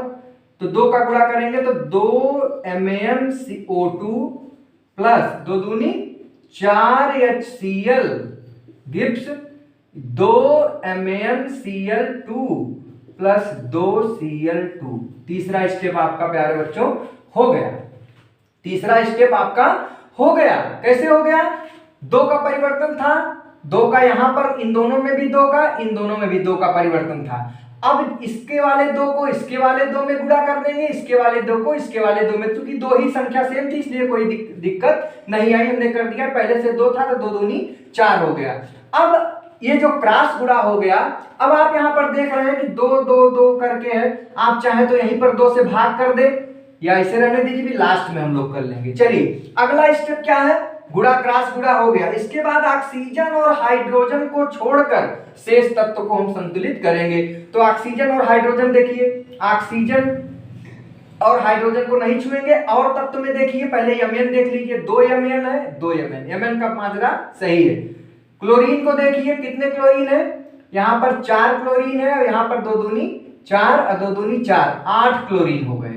बात समझ में आ रही, इधर कितने हैं, 2 दूनी 4 और 2 दूनी 4, इस तरफ 8 क्लोरीन और इस तरफ 4 क्लोरीन। तो जाहिर सी बात है हमें इसको 8 क्लोरीन करना पड़ेगा। और 8 क्लोरीन कब होगा, जब यहाँ 8 होगा। तो अगले स्टेप में, चौथा स्टेप में हम शेष तत्वों को, चूंकि Mn तो बराबर है तो Mn में कोई टच नहीं, तो इसको लिखेंगे यहाँ पर, ऑक्सीजन भी करना नहीं, क्लोरीन बराबर कर रहे हैं। तो 2 MnO2 प्लस कितने क्लोरीन थे यहाँ पर, 8, 2 दूनी 4, 2 दूनी 4, 4 4 8, ये 4 है, यहाँ पर 8 कर दीजिए, 8 HCl, क्योंकि 8 क्लोरीन अब यहां भी हो गया। बाकी वैसे इधर वाला सवाल उतार लीजिए, 2 Cl2। ठीक, अब क्या हुआ कि आपने ऑक्सीजन और हाइड्रोजन को छोड़ के शेष तत्वों को आपने संतुलित कर लिया। ये वाला स्टेप आप चौथे नंबर पे आप आ गए, ऑक्सीजन और हाइड्रोजन को छोड़कर शेष तत्वों को संतुलित कर लेना है, कर लिया मैंने। ठीक है, जो संतुलित था वो सही था, जो नहीं था उसको कर लिए। अब अगले स्टेप में हम ऑक्सीजन को संतुलित करते हैं, ऑक्सीजन को जल द्वारा। ऑक्सीजन देख लो कितना है, इधर एक को नहीं दिखाई दे रहा, इधर कितने हैं, 2 दूनी 4, 4 ऑक्सीजन इधर है, इधर एक को नहीं, तो 4 ऑक्सीजन की जगह यहाँ पर 4 H2O जोड़ लो, तो अगला स्टेप में ऑक्सीजन भी बराबर हो जाएगा। अगला स्टेप है तो 2 MnO2 प्लस 8 HCl, ये तीर का निशान, 2 MnCl2 प्लस 2 Cl2 प्लस कितने H2O थे, 2 दूनी 4, तो 4 H2O भैया हाइड्रो ऑक्सीजन को बराबर करने के लिए। इधर ऑक्सीजन 4 था तो उधर 4 H2O जोड़ दिए। अब अगला स्टेप आता है, हाइड्रोजन को संतुलित करिए H+ द्वारा। अब हाइड्रोजन गिन लेते हैं दोनों तरफ, यहाँ कितना है, 8 H+, 8 हाइड्रोजन है, इधर कितना है भैया, 4 दूनी 8, हाइड्रोजन पहले से ही बराबर है, कोई दिक्कत नहीं है। अब यहां पर क्या करेंगे, आपका समीकरण यही संतुलित हो गया। देखिए यहां पर जल छोड़े थे, जल अपने आप यहां पर आ गया, इसीलिए कहते हैं इसकी कोई H H2O आए, H+ आए, OH आए, उसको छोड़ दो, बाद में खुद ही आ जाएगा। अब आप देख रहे हैं कि ये समीकरण आपका संतुलित है, आप ये कह सकते हैं कि ये समीकरण आपका संतुलित है। लेकिन एक काम अगर कर देते तो मजा आ जाता, थोड़ा सा आप और बुद्धिमान कहे जाते, नहीं तो एग्जामिनर कहेगा कि थोड़ा सा बेवकूफ है। तो बेवकूफी हमें नहीं दिखानी है। देखो सब में अगर हम 2 से भाग कर देते तो मजा आ जाता, क्योंकि सब में 2 से भाग हो सकता है, इसमें 2 से भाग करेंगे तो हो जाएगा MnO2 प्लस 2 से भाग करेंगे तो क्या हो जाएगा 4HCl, 2 से भाग कर दिए गिव्स ये MnCl2 हो जाएगा और ये Cl2 हो जाएगा, 2 से सब में भाग कर रहे हैं, ये 2H2O हो जाएगा। बस ये आपका समीकरण प्यारे बच्चों संतुलित हो गया। चाहे आप ऊपर वाला भी लिख के छोड़ देते तो आपको पूरा नंबर मिल जाता, लेकिन थोड़ा सा एग्जामिनर अगर बढ़िया है, ठीक ठाक खोपड़ी वाला है, तो वो आपका एक आध नंबर कट कर सकता था कि इसने एक स्टेप कम कर दिया। तो हमें 100 में 100 नंबर लाना है, इसलिए हमें सारे स्टेप को फॉलो करना है। आप इसका एक स्क्रीनशॉट ले लीजिए, तो हम लोग आगे के एग्जांपल्स को करते हैं। आपका समीकरण ये संतुलित हो गया है। चलिए एक स्क्रीनशॉट आप ले लीजिए। तो अगला एग्जांपल आप चाहते हैं खुद करिए, इसको मिटा दें कि आप अभी चाहते हो कि इसको लिखा ही रहने दें। चलिए लिखा ही रहने देते हैं, आपको मदद मिलेगी। लेकिन जब आप एग्जांपल 2-3 कर लेंगे तो आपको खुद ही याद हो जाएगा, फिर आपको देखने की जरूरत, भाई पहला स्टेप क्या करना है, हमें पहचानना है ऑक्सीकरण किसका हो रहा है, किसका अपचयन। दूसरे स्टेप में क्या करना है, जिसका ऑक्सीकरण जिसका अपचयन हो रहा है उसे क्या करेंगे, उसे बैलेंस करेंगे। तीसरे स्टेप में क्या करेंगे, परिवर्तन निकाल के ऑक्सीकरण संख्या में कितने का परिवर्तन हो रहा है उसको निकाल के हम क्रॉस गुणा करेंगे। अब क्रॉस गुणा करने के बाद फिर हम हाइड्रोजन और ऑक्सीजन को छोड़ के अन्य तत्वों को संतुलित करेंगे। फिर हम हाइड्रोजन को जल द्वारा ऑक्सीजन को जल द्वारा, हाइड्रोजन को H+ द्वारा संतुलित करते हैं। इतनी बात हमने आपको बताया, उसी काम को हम करते हुए चले आ रहे हैं। इसका एक स्क्रीनशॉट ले लीजिए। तीसरा एग्जांपल हम लोग करते हैं। चलिए बहुत ही मजा आ रहा है इस टॉपिक को करने में, इसलिए कि ये आयन इलेक्ट्रॉन विधि से सरल विधि है।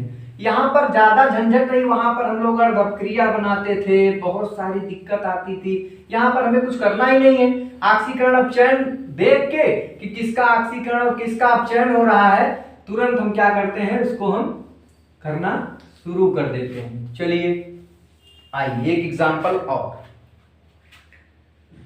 Zn प्लस HNO3, एग्जांपल है तीसरा, Zn प्लस HNO3, ये दोनों आपस में क्रिया कर रहे हैं। तो क्या बन रहा है बच्चों, ZnNO3 का होल ट्वाइस, ZnNO3 का whole twice plus NH4NO3H2O, NH4NO3 plus H2O। ठीक, आप ये एग्जाम्पल आपके सामने है, आप देखिए क्या हो रहा है, कैसे हो रहा है, हम लोग कैसे करेंगे। हम लोग एक एक स्टेप को यहां पर भी फॉलो करेंगे और जैसे यहां पर दिया गया उसी के क्रम में, जैसे भी हम लोग 2 एग्जाम्पल किए वैसे इसको भी हम लोग सॉल्व करेंगे। तो सबसे पहला स्टेप क्या है, हमें पहचानना है कि किसका ऑक्सीकरण और किसका अपचयन हो रहा है, किस तत्व का ऑक्सीकरण हो रहा है, किसका अपचयन हो रहा है। तो हम कैसे पहचानेंगे, थोड़ा सा अगर इसको नीचे लिख देते तो मजा आता, जगह कम मिल पाती है, इसको मिटा ही देते हैं, रिडॉक्स अपक्रिया जो लिखा हुआ है, थोड़ा जगह मिल जाएगी।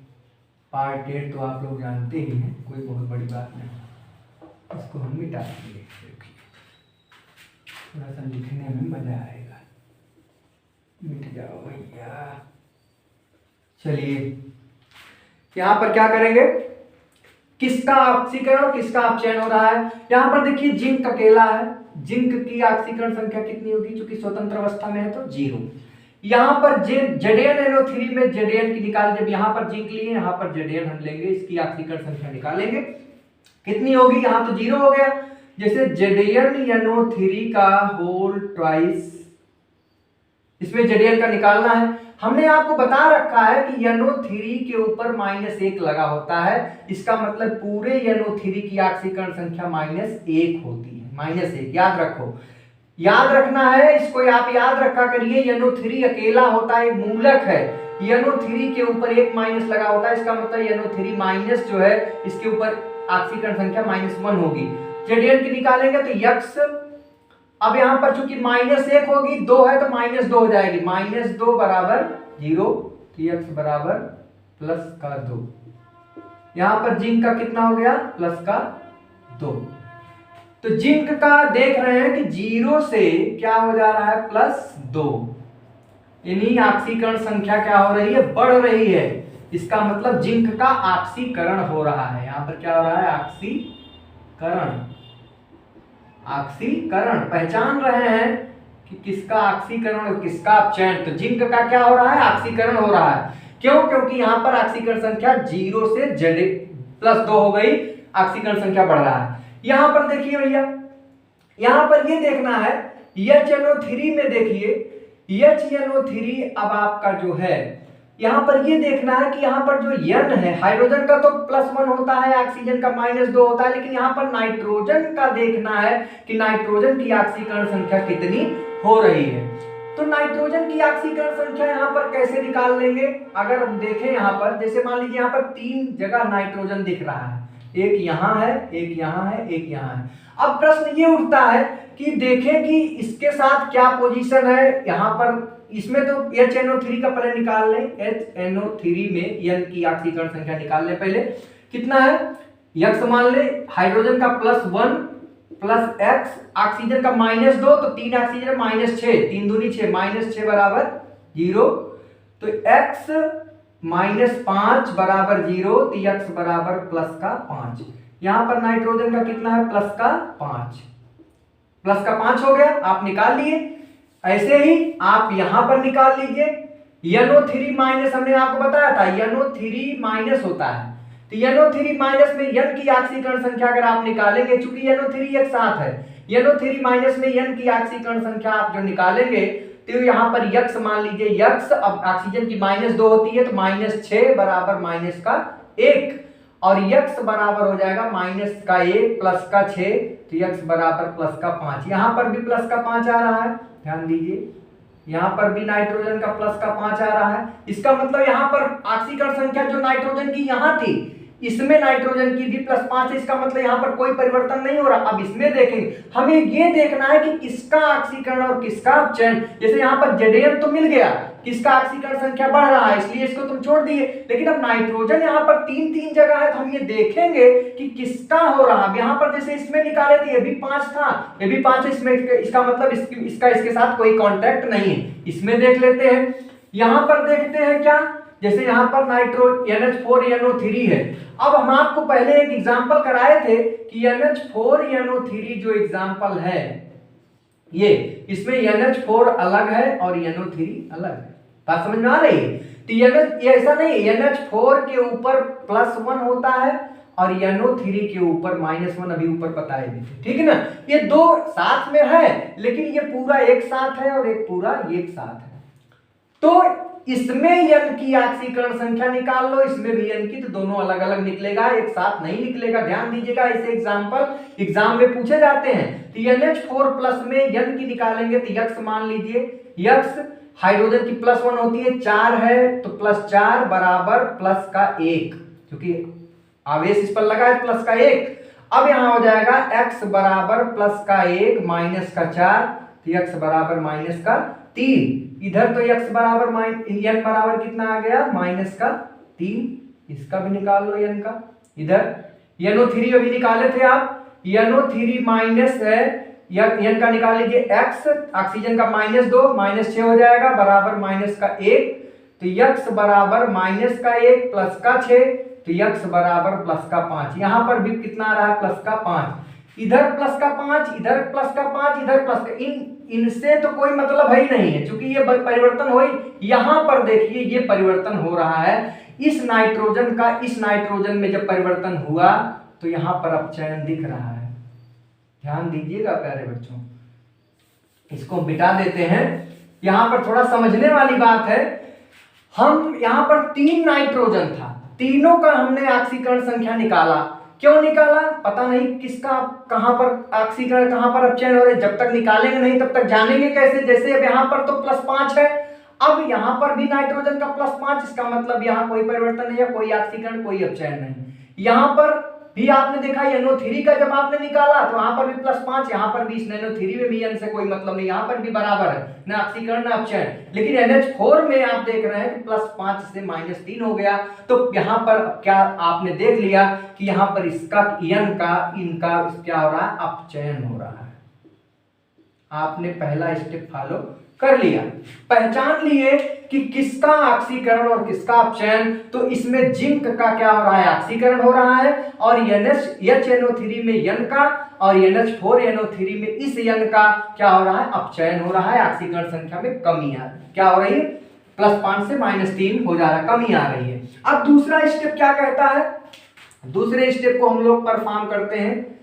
हमने क्या बताया दूसरे स्टेप में कि जिसका ऑक्सीकरण और जिसका अपचयन हुआ रहता है उसको हम पहले बैलेंस कर लेते हैं। तो जिसका ऑक्सीकरण हो रहा है देख रहे हैं, उसको देखेंगे, जिंक है, जिंक का हो रहा है, एक जिंक बराबर है। अपचयन किसका हो रहा है, नाइट्रोजन का, एक नाइट्रोजन, यानी ये दूसरा स्टेप आपको कुछ नहीं करना है। हम देख रहे हैं कि जिस पदार्थ का ऑक्सीकरण और जिसका अपचयन हो रहा है वो दूसरे स्टेप में बैलेंस है, उससे कोई मतलब नहीं है। ध्यान दीजिएगा, यहाँ पर ये मत समझिएगा कि यहाँ पर नाइट्रोजन 1 है, यहाँ पर नाइट्रोजन 1 2 3 है, हमें इन दोनों से कोई मतलब नहीं, इन दोनों नाइट्रोजन से, क्योंकि ये इन दोनों में परिवर्तन हो ही नहीं रहा है, ऑक्सीकरण संख्या सेम है, तो उससे हमको नहीं। हमने क्या लिखा कि जिस तत्व का ऑक्सीकरण यानी जिसका ऑक्सीकरण या जिसका अपचयन हो रहा है हमें वही लेना है, यानी इन दोनों से हमें कोई मतलब नहीं, क्योंकि यहाँ पर दोनों तीनों ये सेम है, तो सेम से मतलब नहीं, जिसमें परिवर्तन होगा हम उसी को लेंगे और उसको दूसरे स्टेप में हम बैलेंस करेंगे। तो जिंक पहले से ही बैलेंस है, और ये नाइट्रोजन जो परिवर्तन हो रहा है, जो ऑक्सीकरण ये हो रहा था, अपचयन हो रहा था, यहाँ पर एक नाइट्रोजन, दूसरा स्टेप हमें नहीं करना है, ऑलरेडी बराबर है। जिस तत्व का ऑक्सीकरण व अपचयन हो रहा है संतुलित करते हैं, संतुलित है। तीसरे स्टेप पे आ जाते हैं, क्रॉस गुणा आवेश बराबर करेंगे। तो आवेश बराबर करने के लिए हम परिवर्तन निकालते हैं कि कैसे कितने का परिवर्तन हुआ है। तो यहां पर देखिए, यहां पर जिंक का जो परिवर्तन है वो कितने का आया है, यहां पर समीकरण लिख लीजिए एक बार, Zn प्लस HNO। तीसरे स्टेप में आ गए, दूसरा स्टेप हमारा नहीं करना पड़ा क्योंकि बैलेंस है वो। तो Zn plus HNO3 gives ZnNO3 का होल ट्वाइस, समीकरण उतार रहे हैं, प्लस NH4NO3, जल छोड़ देते हैं, यहां पर भी बताए थे, अभी खुद ही आ जाएगा वो।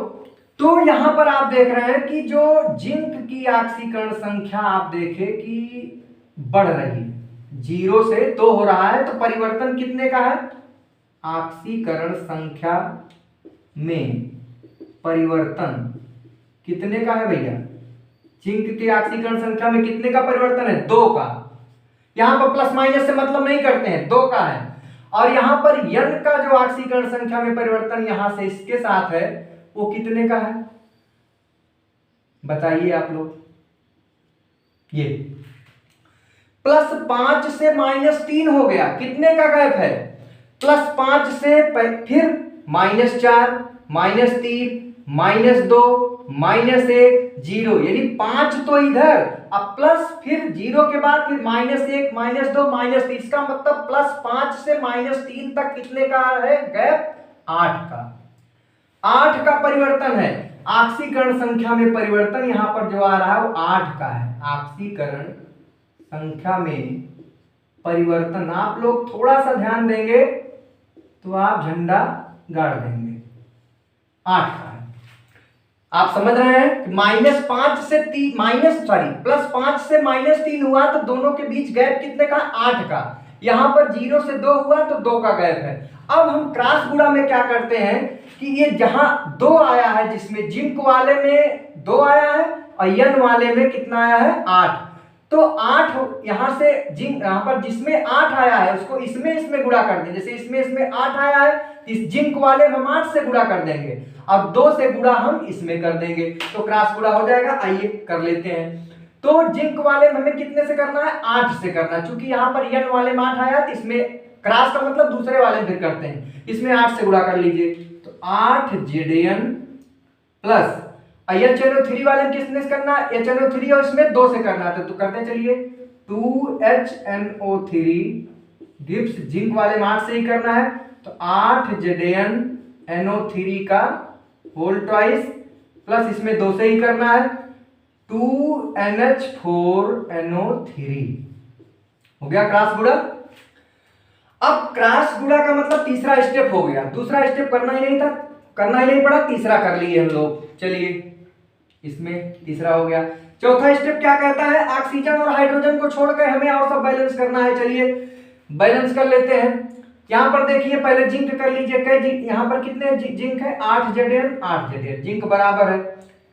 नाइट्रोजन देखिए कितने हैं, नाइट्रोजन यहां पर 2 हैं और यहां पर कितने भैया, यहां पर ये जो है 8 दूनी 16, ये 8 तो सबके साथ है, ये 2 भी है तो 8 दूनी 16 और यहां पर कितने हैं, ये 2 इधर और 2 इधर, 2 2 4 नाइट्रोजन इधर और ये कितने हैं 8 दूनी 16, 16 4 20। हाइड्रोजन और ऑक्सीजन को छोड़ देना है तो नाइट्रोजन ही बचा, तो नाइट्रोजन को देख लेते हैं इधर। तो ये हो गया प्यारे बच्चों कि ये यहाँ पर 2 है, ठीक 2 है नाइट्रोजन और यहाँ पर कितना है, ये 8, ये 2 इधर 8 दूनी 16, 2 2 4, 16 4 20, इधर कितना है 2 ही है, इसका मतलब यहाँ पर 18 का गैप है। कहीं से प्रश्न तो गलत नहीं हो गया है, ये जो है ये प्रश्न तो Zn प्लस HNO3 ठीक ठीक। एक चीज की यहाँ पर जो गुणा किए हैं, देखिए यहाँ पर एक चीज की दिक्कत आएगी। क्या दिक्कत आ रही है, यहाँ पर दिक्कत ये आ रही है कि जो परिवर्तन है उसको हमें देखना पड़ेगा कि जिंक का जो है वो परिवर्तन 0 से 2 हो गया और यहाँ पर इसमें 8 का हो गया है। तो यहाँ पर आप कर सकते हैं, थोड़ा सॉल्व कर सकते हैं। जैसे परिवर्तन को आप थोड़ा सा शार्ट कर लीजिए तो और आसान हो जाएगा। जैसे परिवर्तन को आप सिंपल कर लीजिए, 2 1 कम 2, 2 चौक 8। तो अगर इसको हम 4, इसको हम क्या करेंगे, बहरहाल इससे तो कोई मतलब होना नहीं चाहिए, चलिए करते हैं, कोई दिक्कत नहीं भी आएगा, वैसे थोड़ा बड़ा हो जाएगा और यहाँ पर 8 ही रखो, नहीं तो आप लोग कंफ्यूज हो जाओगे। चलिए अब क्या करेंगे, तो नाइट्रोजन यहाँ पर कितना है, यहाँ पर 2 नाइट्रोजन है, यहाँ पर कितने हो रहे हैं नाइट्रोजन 8, ये हो जाएगा 8 दूनी, ये 2 इधर का है और 8 8 2 10, ये 2 8 दूनी 16 और ये जो है 16 4 20, इधर 2 है तो यहाँ पर 18 नाइट्रोजन की कमी है। या 2 से भाग कर लीजिए तो थोड़ा सिंपल हो जाएगा, नहीं बहुत बड़ा हो जा रहा है। यहाँ पर 2 से भाग कर लो, देखो 2 से भाग करोगे क्या हो जाएगा, 4 Zn plus HNO3 gives 4 ZnNO3 का होल ट्वाइस प्लस NH4NO3। कुछ किए नहीं, केवल 2 से हम भाग लगा दिए ताकि नाइट्रोजन की संख्या जैसे 20 22 बहुत ज्यादा हो रही थी, इसलिए 2 से भाग कर दिए, सब में हो रहा था। अब ये कुछ छोटा हो गया आपका, कुछ छोटा होने की वजह से अब हम क्या करेंगे कि परिवर्तन यहां पर देखिए क्या है परिवर्तन, एक बार चेक कर लेते हैं कि क्या क्या यहां पर कैसे हो रहा है। किस स्टेप में आ गए हम लोग, ऑक्सीजन और हाइड्रोजन को छोड़ के बाकी और सब देख लेते हैं। तो नाइट्रोजन मान लीजिए जिंक 4 है, 4 Zn हो गया, और ऑक्सीजन और हाइड्रोजन देखना, नाइट्रोजन कितने हैं, यहाँ पर 1 नाइट्रोजन और यहाँ पर कितने नाइट्रोजन है जरा देख लीजिए, यहाँ पर 4 दूनी 8 और 8 9 10, इधर 10 है और इधर कितने हैं 1 है, इधर 10 कर दो, कोई दिक्कत नहीं है।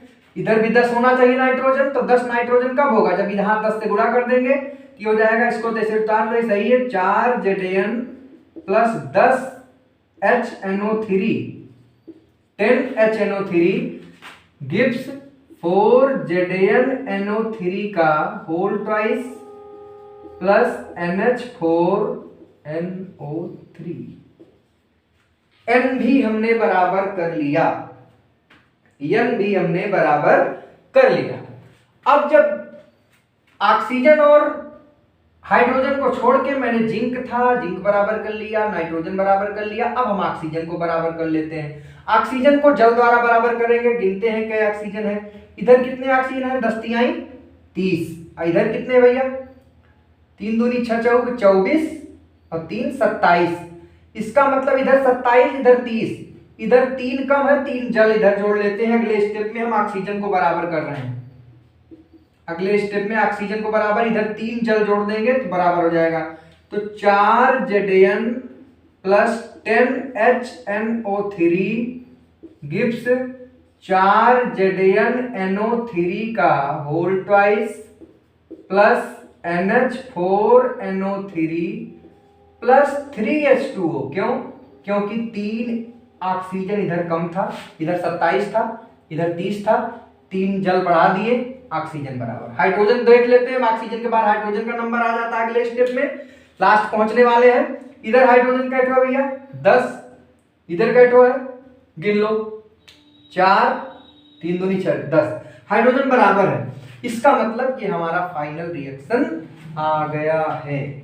चलिए बिल्कुल आ गया है, आप इसको घेर सकते हैं, इसको आप यहां पर ऐसे बॉक्स में बंद कर दीजिए, भागने न पाए, ठीक, कोई दिक्कत नहीं आनी चाहिए।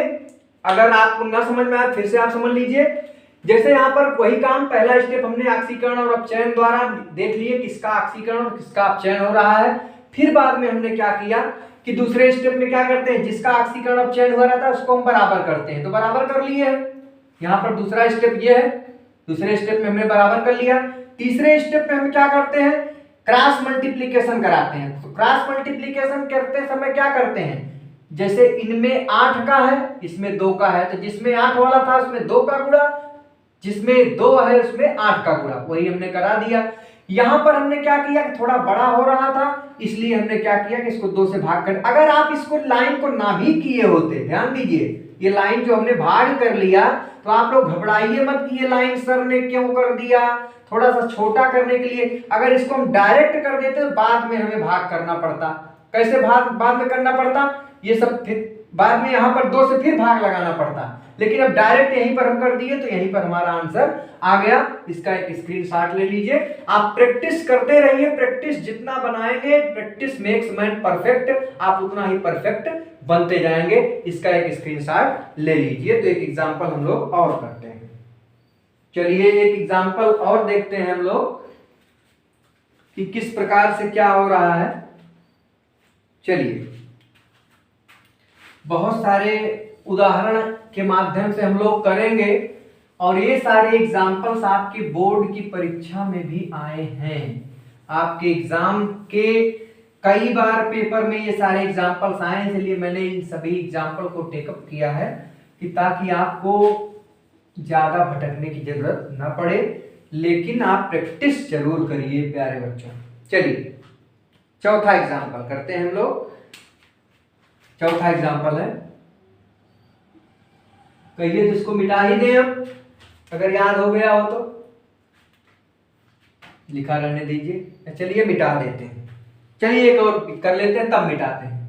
चौथा करके Cu plus HNO3, Cu plus HNO3 gives CuNO3 का होल ट्वाइस Na2H2O, CuNO3 का whole twice plus NO2 plus H2O। H2O फिर आ गया, इससे कोई मतलब हमको नहीं, बाद में खुद ही आ जाएगा, ठीक है ना। चलिए अब हम लोग यहाँ पर पहला स्टेप फिर वही करेंगे, पहचानेंगे किसका ऑक्सीकरण किसका अपचयन। यहाँ पर देखो Cu स्वतंत्र अवस्था में ऑक्सीकरण संख्या कितनी होगी 0, यहाँ पर Cu की निकाल लेंगे हम लोग, निकाल लेते हैं। CuNO3 का होल ट्वाइस में Cu का। अभी मैंने आपको बताया था कि NO3 के ऊपर -1 होता है, तो ये एक साथ है, इसको अलग अलग नहीं लिखेंगे। तो Cu का x है, NO3 का -1 होता है, 2 है तो -2 हो जाएगा बराबर 0। तो x बराबर +2। यहां पर देख रहे हैं कि 0 से +2 हो गया Cu। ऑक्सीकरण संख्या बढ़ रही है, इसका मतलब अब यहां पर ऑक्सीकरण संख्या का बढ़ना क्या प्रदर्शित कर रहा है? ऑक्सीकरण प्रदर्शित कर रहा है। Cu का क्या हो रहा है? ऑक्सीकरण। यहां पर इसको देखिए, अब यहां पर स्थिति ये बन रही है कि यहां पर नाइट्रोजन को देख, ऑक्सीजन और हाइड्रोजन का कंफर्म है, हाइड्रोजन का +1 होता है, ऑक्सीजन का -2 होता है, नाइट्रोजन का देखना है। अब नाइट्रोजन को हमें यहां पर 2 नाइट्रोजन है, अब यहां पर ये देखना है कि कौन से नाइट्रोजन में हमें परिवर्तन दिख रहा है। यहां पर तो नाइट्रोजन का आपने अभी देखा NO3 में, NO3 क्या, जैसे मान लीजिए यहां पर HNO3 में N का निकाल लीजिए, HNO3 में N का, तो x मान लीजिए इसका N का, हाइड्रोजन का +1 प्लस x -3 दूनी 6, ऑक्सीजन का -2 होता है, 6 बराबर 0, तो x -5 बराबर 0, तो x का बराबर क्या हो गया? +5। तो यहां पर कितना हो गया? +5। नाइट्रोजन का +5, यहां पर कितना होगा? NO3 है, NO3 माइनस, मैंने बताया है NO3 माइनस में N की ऑक्सीकरण संख्या आप कैसे निकालेंगे? यहां पर प्लस, यहां x हो जाएगा, -3 दूनी 6 बराबर -1, अब -1 ये हो जाएगा, x बराबर -1 +6, तो x बराबर +5, यानी +5 यहां भी आ रहा है। इसका मतलब इस n से हमें कोई मतलब नहीं है, क्योंकि यहां पर भी +5 है, यहां पर भी +5, परिवर्तन नहीं है, ना ऑक्सीकरण ना अपचयन। इस n को देखेंगे। कभी कभी कुछ बच्चे कमेंट करके लिखते हैं, सर ये कैसे जाने कि कौन से नाइट्रोजन, दो जगह नाइट्रोजन है, किसका ऑक्सीकरण किसका अपचयन, आप लोग कैसे डायरेक्ट, अभी डायरेक्ट यहां से इसको कर दे तो आपको आप ऑक्सीकरण संख्या निकाल लिया करिए। यहां पर जैसे देखिए, यहां पर भी +5 आया, यहां भी +5 आया, तो इसका मतलब इसका ऑक्सीकरण अपचयन नहीं हो रहा है, क्योंकि जो है सो है, कोई परिवर्तन नहीं। तो परिवर्तन नहीं तो कोई ना ऑक्सीकरण ना अपचयन। यहां पर देख लीजिए NO2 में N की ऑक्सीकरण संख्या निकाल के देख लेते हैं। x मान लो -2 ऑक्सीजन का, तो -4 बराबर 0, x बराबर +4, यहाँ पर +4 हो गया, तो +4 प्लस के 5 से +4 हो गया। इसका मतलब यहाँ पर ऑक्सीकरण संख्या घट रही है, इसका मतलब क्या हो गया? अपचयन हो रहा है। यानी पहला स्टेप आपने फॉलो कर लिया, किसका ऑक्सीकरण हो रहा है? Cu का, कॉपर का ऑक्सीकरण हो रहा है, ऑक्सीकरण संख्या बढ़ रही है, इसलिए ऑक्सीकरण हो रहा है। HNO3 में और NO2 में N का, नाइट्रोजन का अपचयन हो रहा है, क्योंकि यहाँ पर +5 से घट के +4 हो जा रहा है, अपचयन हो जा रहा है। पहला स्टेप हमने फॉलो कर लिया, पहचान लिया। दूसरा स्टेप कहता है कि जिसका ऑक्सीकरण और जिसका अपचयन हुआ है उसको हम बराबर कर लेते हैं, बैलेंस। तो Cu, पहले इसका देख लेते हैं, Cu का हुआ 1 Cu बराबर, नाइट्रोजन का हुआ 1 नाइट्रोजन, कोई दिक्कत नहीं। दूसरा स्टेप भी फॉलो हो गया, पहले से ही बैलेंस है। तीसरे स्टेप में हम लोग क्या करते हैं? क्रॉस गुणा करते हैं, आवेश को बराबर करते हैं। तो क्रॉस गुणा करने के लिए हम क्या करेंगे? पहले समीकरण इसको उतारेंगे, Cu + H, क्योंकि इसी में करना है क्रॉस गुणा। तो समीकरण फिर से लिखते हैं, Cu + HNO3 गिव्स CuNO3 का whole twice plus NO2, H2O मैंने बोला है कि मत लिखा करिए, बाद में खुद ही आ जाएगा वो, ठीक है। अब हम क्या करेंगे? तीसरे स्टेप में आ गए हैं। अब देखिए यहां पर देखिए ये जो Cu था, Cu में परिवर्तन कितने का आ रहा है? यहां पर देखिए जो ऑक्सीकरण हुआ है 2 का परिवर्तन, 0 से 2, यानी जो ऑक्सीकरण संख्या में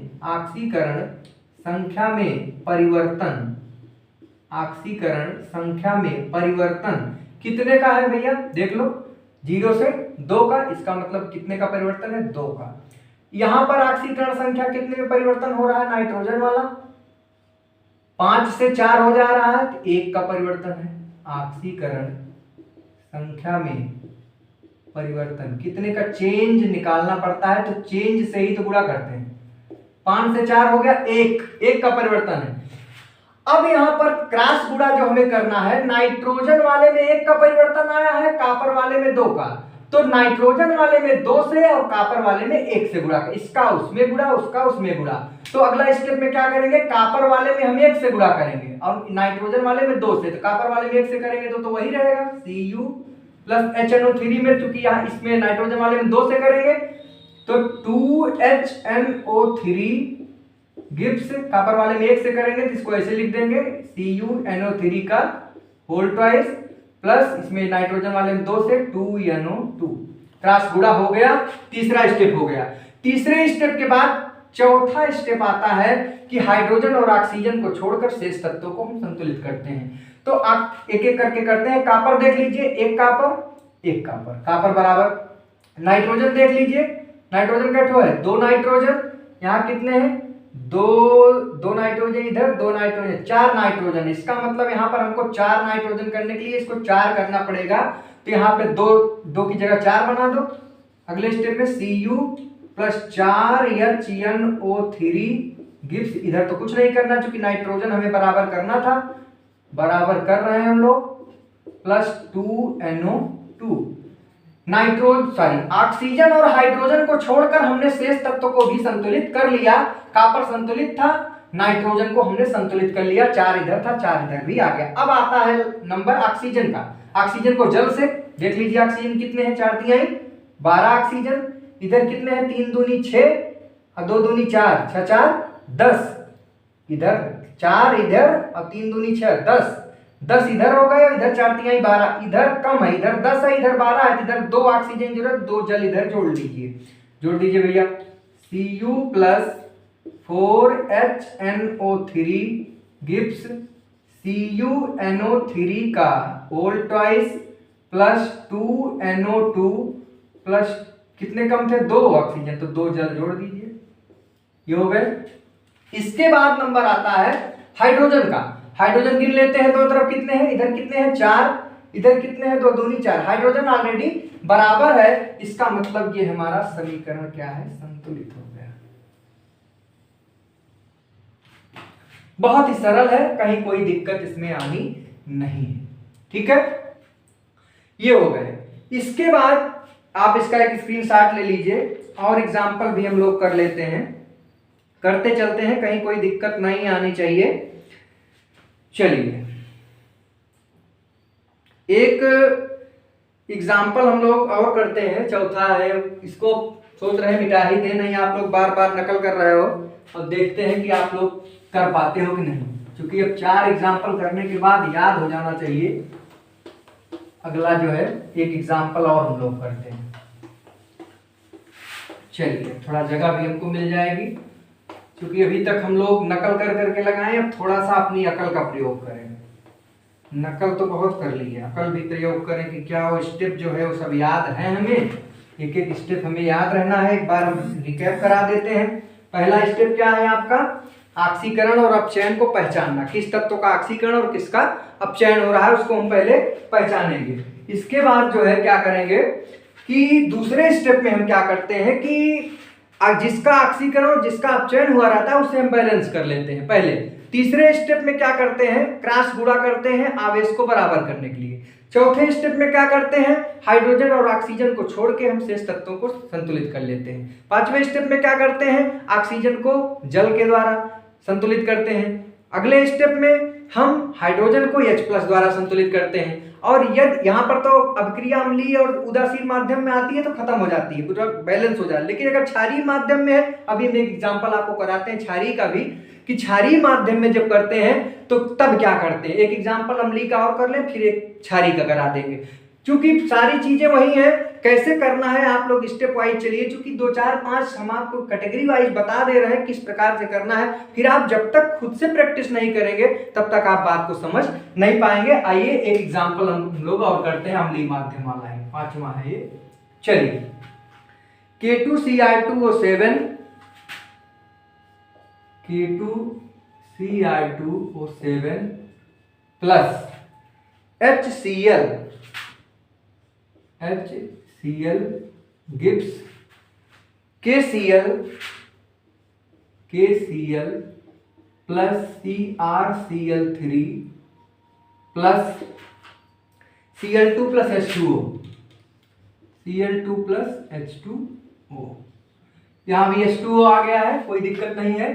अब हम लोग बारी बारी से ये देखेंगे कि पहला जो स्टेप था हम याद करेंगे। अब तो मिट गया है, हमें याद रखना है कि पहले स्टेप में हम क्या करते थे, पहचानते थे किसका ऑक्सीकरण और किसका अपचयन हुआ है। तो यहाँ पर देखिए, यहाँ पर ये जो तत्व है, यहाँ पर Cr जो है, यहाँ पर Cr है और यहाँ पर Cr है।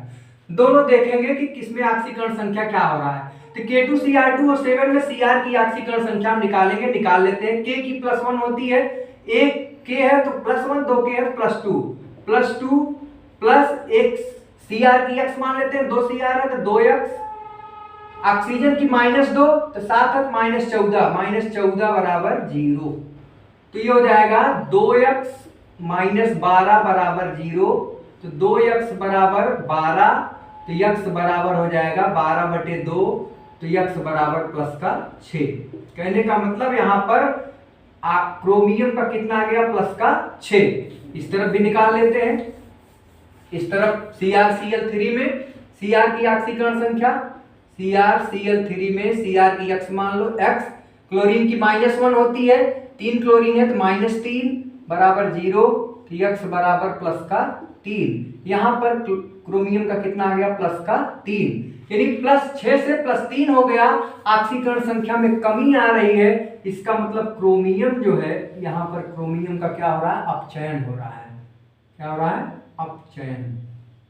ऑक्सीकरण संख्या में परिवर्तन हो गया, क्रोमियम का क्या हो रहा है, अपचयन। यहां पर देखिए, HCl में Cl की ऑक्सीकरण H की +1 होगी, Cl की क्या होगी, -1, और यहां पर Cl2 है तो Cl2 की चूंकि स्वतंत्र अवस्था में है 0 होगा, तो -1 से 0 है, अर्थात ऑक्सीकरण संख्या में वृद्धि हो रही है। कहने का मतलब यहां ऑक्सीकरण हो रहा है, ऑक्सीकरण। पहला स्टेप हो गया। पहले स्टेप में हमने पहचान लिया कि यहां पर Cr का जो है अपचयन हो रहा है और Cl का क्या हो रहा है, ऑक्सीकरण हो रहा है। क्योंकि आप देख रहे हैं कि +6 से +3 हुआ, यानी कम हुआ तो अपचयन हो गया, और यहाँ पर -1 से 0 हो गया, इसलिए यहाँ पर ऑक्सीकरण हो गया। दूसरा स्टेप क्या कहता है कि जिसका ऑक्सीकरण और जिसका अपचयन हुआ हो उसे पहले आप क्या कर लें, बैलेंस कर लें। तो यहां पर देखिए बैलेंस कैसे करेंगे, पहले आप समीकरण को उतारेंगे। K2Cr2O7 प्लस HCl, तीर का निशान, KCl plus CrCl3 plus Cl2, H2O भी छोड़ दो, मैंने बताया था। अब हम जिसका ऑक्सीकरण और जिसका अपचयन हुआ है उसको बराबर करेंगे।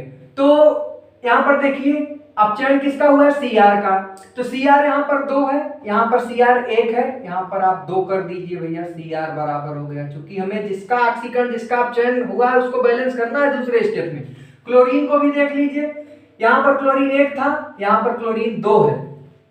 यहाँ पर देखिए, इसको देखिए, यहाँ से मतलब नहीं है। यहाँ पर देखिए क्लोरीन का चूंकि क्या हुआ था, क्लोरीन का ऑक्सीकरण हुआ है, तो हमें देखना है कि इधर 2 क्लोरीन है और यहाँ पर 1 क्लोरीन है, तो जाहिर सी बात है यहाँ पर हमको क्या करना पड़ेगा, 2 करना पड़ेगा।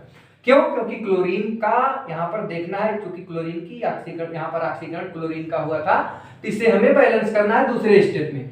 तीसरे स्टेप में क्रॉस गुणा करना पड़ता है। तीसरे स्टेप में क्रॉस गुणा करने के लिए हम ऑक्सीकरण संख्या में परिवर्तन निकालते हैं। ध्यान दें, यहां पर ऑक्सीकरण संख्या में परिवर्तन देखिए कि ऑक्सीकरण संख्या में परिवर्तन कितने का हो रहा है, आप ध्यान से देखिए। यहां पर +6 से +3 हो जा रहा है, +6 से +3 हो जा रहा है। तो ये जो है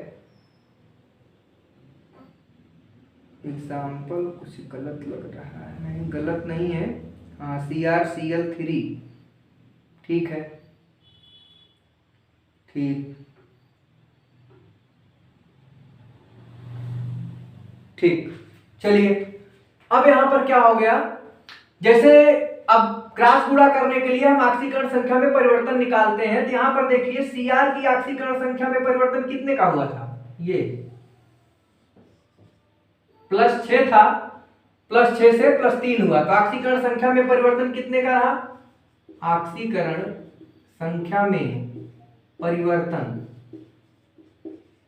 कितने का रहा, 3 का। 6 से 3 हो गया। और यहां पर क्या हुआ, यहाँ पर -1 से 0 हुआ था, तो जाहिर सी बात है कि जब यहाँ पर एक Cl था तो एक Cl से एक परिवर्तन हुआ तो 2 Cl हुआ तो 2 का परिवर्तन होगा। एक चीज और यहाँ पर गलती कर रहे हो, यहाँ पर देखिए जब एक क्रोमियम था तो क्रोमियम यहाँ पर जब नहीं, ठीक है, चलिए क्या गड़बड़ी हो रही है, एक मिनट, कहाँ से गलती आ रही है। ये तो ठीक है प्यारे बच्चों, ये तो बिल्कुल राइट है। 2HCl यहाँ पर जो है वृद्धि जो हो रही है -1 2 की हो गई, ठीक है। चलिए ठीक है। अब यहाँ पर देखिए, यहाँ पर जो है क्लोरीन जो है, एक क्लोरीन था तो एक का परिवर्तन था, जब 2 क्लोरीन हुआ तो 2 का परिवर्तन हुआ, तो यहाँ पर ऑक्सीकरण संख्या में 2 का परिवर्तन हुआ। ऑक्सीकरण संख्या में परिवर्तन बराबर 2 का। यही एक गलती आप लोग भी करेंगे, ध्यान यहाँ ये ध्यान देना है कि जब एक क्लोरीन था तो 0 से 1 का परिवर्तन हुआ, लेकिन जब बैलेंस किए तो 2 क्लोरीन हो गया, तो 2 क्लोरीन, एक क्लोरीन से जब 1 का परिवर्तन तो 2 क्लोरीन से 2 का। अब हमें क्या करना है, क्रॉस गुणा Cl। अब यहां पर देखिए Cr वाले में हमें 2 से गुणा करना है और Cl वाले में हमें 3 से गुणा करना है, तो कर दीजिए।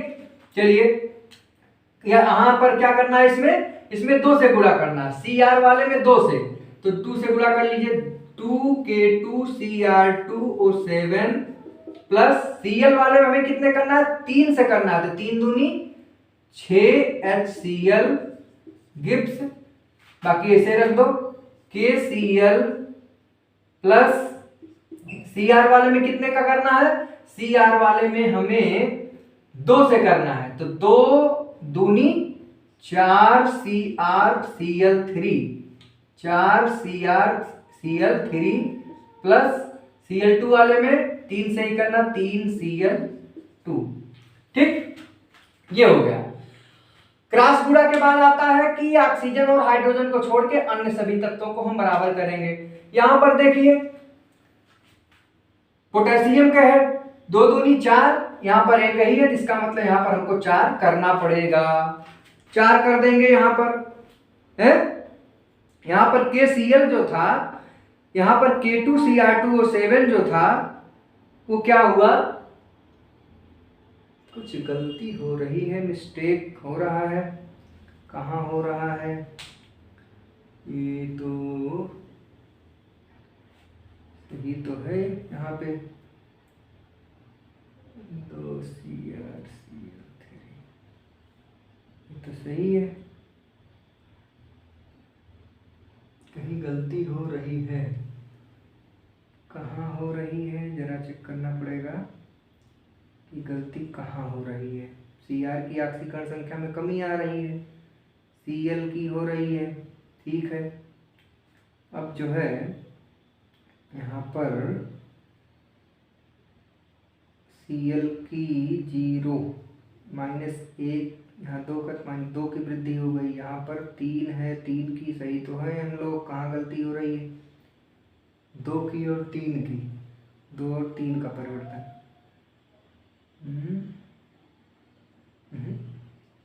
यहाँ पर जो है 6 का परिवर्तन हो रहा है, बिल्कुल 6 का ही होगा, क्योंकि जब एक Cr था तो 3, एक गलती हम लोग यहाँ पर कर रहे हैं बच्चों, इसको जरा सा देख लीजिए क्योंकि कुछ कमी लग रही थी। यहाँ पर देखिए जैसे एक Cl था, यहाँ पर ध्यान से देखें, एक Cl था तो 1 की कमी आ रही थी, जब 2 Cl हुआ तो 2 की कमी आ गई। यहाँ पर भी Cr में भी तो वही स्थिति है कि हमने यहाँ पर जब Cr देखा, यहाँ पर जैसे 2 Cr हुआ तो 1 Cr में 3 की कमी, तो 2 Cr में कितने की कमी हो जाएगी, यहाँ पर 6 की कमी हो रही है। देखें यहाँ पर भी वही स्थिति हो रही है। हमने क्या गलती कर रखा था कि यहाँ पर तो हमने Cl तो किया, लेकिन Cr में हमने मिस्टेक किया कि यहाँ पर भाई जब क्लोरीन 1 था तो 1 में परिवर्तन आ रहा था, जैसे 1 क्लोरीन है तो 1 0 से 1 हुआ, 1 का परिवर्तन, जब जहां पर 2 क्लोरीन हुआ तो 2 का परिवर्तन हो जाएगा। ऐसे Cr पहले 1 था, अब 1 से यहाँ पर देखिए 2 किए तो यहाँ पर जाहिर सी बात है 3 के परिवर्तन की जगह कितने का हो जाएगा 3, तो यहाँ पर 6 से 3 और लेकिन फिर वहां पर 6 का परिवर्तन हो जाएगा। ये हो गया। अब इसको आप क्या कर सकते हैं, अब यहाँ पर ये गलती जो हो रही थी, अब ये गलती यहाँ पर नहीं होगी। अब 2 और 6 का परिवर्तन है, अब आप क्रॉस गुणा कर सकते हैं तीसरे स्टेप में। अब आप यहाँ पर आइए, नहीं तो अभी पूरा गलत हो जाता, फिर से मिटा के फिर से बताना पड़ता। अब देखिए CR वाले में क्या करना है, CR वाले में हमें 2 से गुणा करना है, CR वाले में हमें 2 से गुणा करना है, क्योंकि ये CL वाले में 6 से, CL वाले में 6 से करना है और CR वाले में 2 से करना है। तो कर लीजिए, ये हो जाएगा 2K2CR2O7, इसमें कितने से करना है, 6 से करना है, तो 6 दूनी 12 HCl गिब्स, इसको ऐसे ही उतार लो, KCl प्लस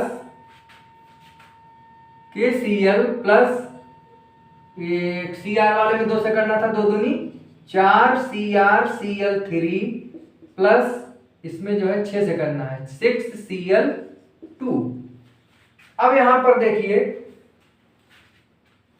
ध्यान से देखिए, ये हो गया क्रॉस गुणा। अब क्रॉस गुणा के बाद आता है कि ऑक्सीजन और हाइड्रोजन को छोड़ के जो हो उसको हम बराबर कर ले। तो ऑक्सीजन और हाइड्रोजन को छोड़ के हम बराबर कर रहे हैं, यहाँ K2 है, K2Cr2O7, ठीक है। चलिए, तो Cr यहां पर देखिए कितने Cr हैं, 2 दूनी 4 Cr बराबर है। यहां पर जो है K2 2 दूनी 4 है, यहाँ पर 1 है K2, यहाँ पर इसका मतलब 4 हमें करना पड़ेगा, तो 4 कर देते हैं। यहाँ पर K को बराबर कर लेंगे, 2 दूनी 4, तो यहाँ पर 4 कर देंगे तो K भी बराबर हो गया। अब क्लोरीन देख लो कितने हैं, क्लोरीन 12 क्लोरीन इधर है, इधर कितने हैं 4 तिहाई 12, क्लोरीन तो इधर बहुत ज्यादा हो जा रहा है, 6 दूनी 12 और 4 तिहाई 12, यहाँ पर 12 क्लोरीन और 4 तिहाई 12 क्लोरीन और 4 क्लोरीन, तो 12 12 24, 24 4 28, इधर कितने हैं 12, तो कितने का अंतर है, 28 में 12 घटाओ, कितने का अंतर है भैया, 8 में से 2 गए 6, 16 का अंतर है। तो 16 करने का मतलब है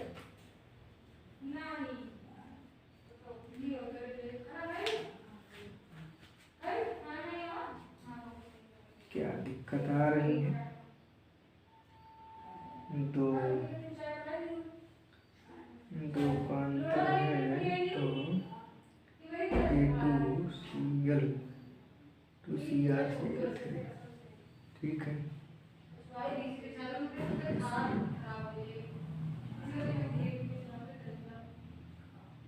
यहाँ पर कहाँ से दिक्कत आ रही है, K2Cr2O7,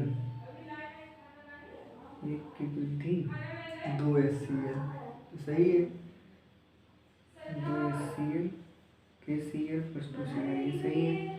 उसके बाद जो है इधर 3 का 3 इधर जो है मान लीजिए काट के छोटा हो जाए, बात तो सही है। इधर मान लीजिए अगर हम 2 से भाग भी कर दें पूरा, तो 2 से भाग करेंगे तो K2 6 HCl, K2 2 3, तो वही है, सब लोग सही जा रहे हैं, गलत कहाँ हो रहा है, गलत तो बिल्कुल नहीं है, यहाँ तक तो एकदम सही है हम लोग, गलती यहाँ पर कुछ नहीं। थोड़ा सा इसको क्या करते हैं, छोटा कर लेते हैं, 2 से भाग कर लो इधर, तो 2 से भाग करेंगे तो क्या हो जाएगा, K2Cr2O7 plus 6 HCl gives 2KCl plus 2CrCl3 plus 3Cl2, ये हो गया, कितना हो गया।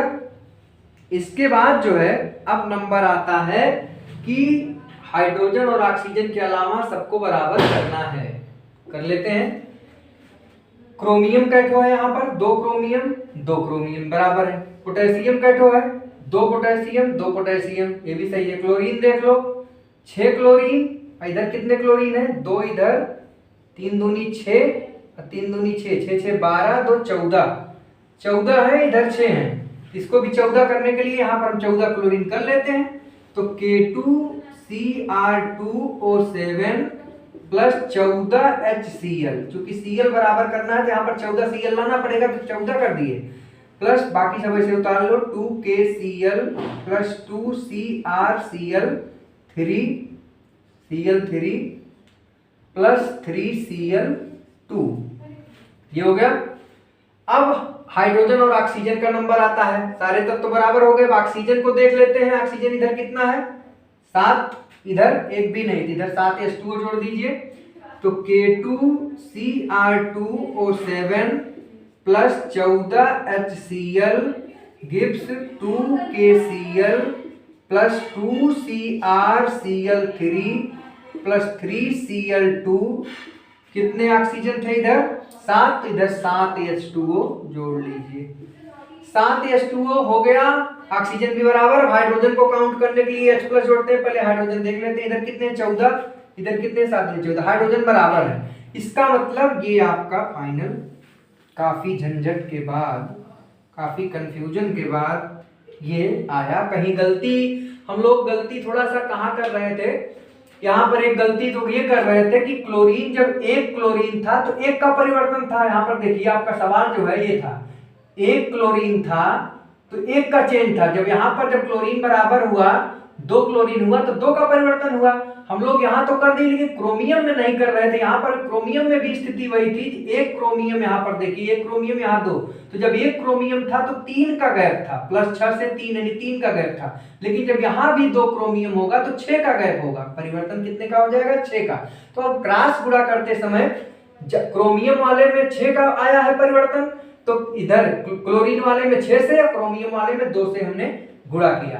तो ये गुणा करने के बाद फिर हम क्या किए, 2 से भाग कर दिए, थोड़ा शार्ट हो गया, सिंपल हो गया। उसके बाद फिर हम ऑक्सीजन और हाइड्रोजन को छोड़ के, अगला स्टेप जो था हाइड्रोजन और ऑक्सीजन को छोड़ के मैंने और तत्वों को बराबर किया, फिर ऑक्सीजन को जल द्वारा बराबर हो गया और फिर हाइड्रोजन अपने आप बराबर हो गया। ये यहाँ जाके अब आपका करेक्ट आंसर आया। थोड़ा सा उलझन था, लेकिन बात वही थी। आप लोग इसको फिर से एक बार जरूर देखिएगा, क्योंकि कंफ्यूजन चाहे हम हो चाहे आप हो, अगर थोड़ा सा भी गलती करेंगे तो वहां पर गलती हो जाएगी। तो आप इसका एक स्क्रीनशॉट ले लीजिए।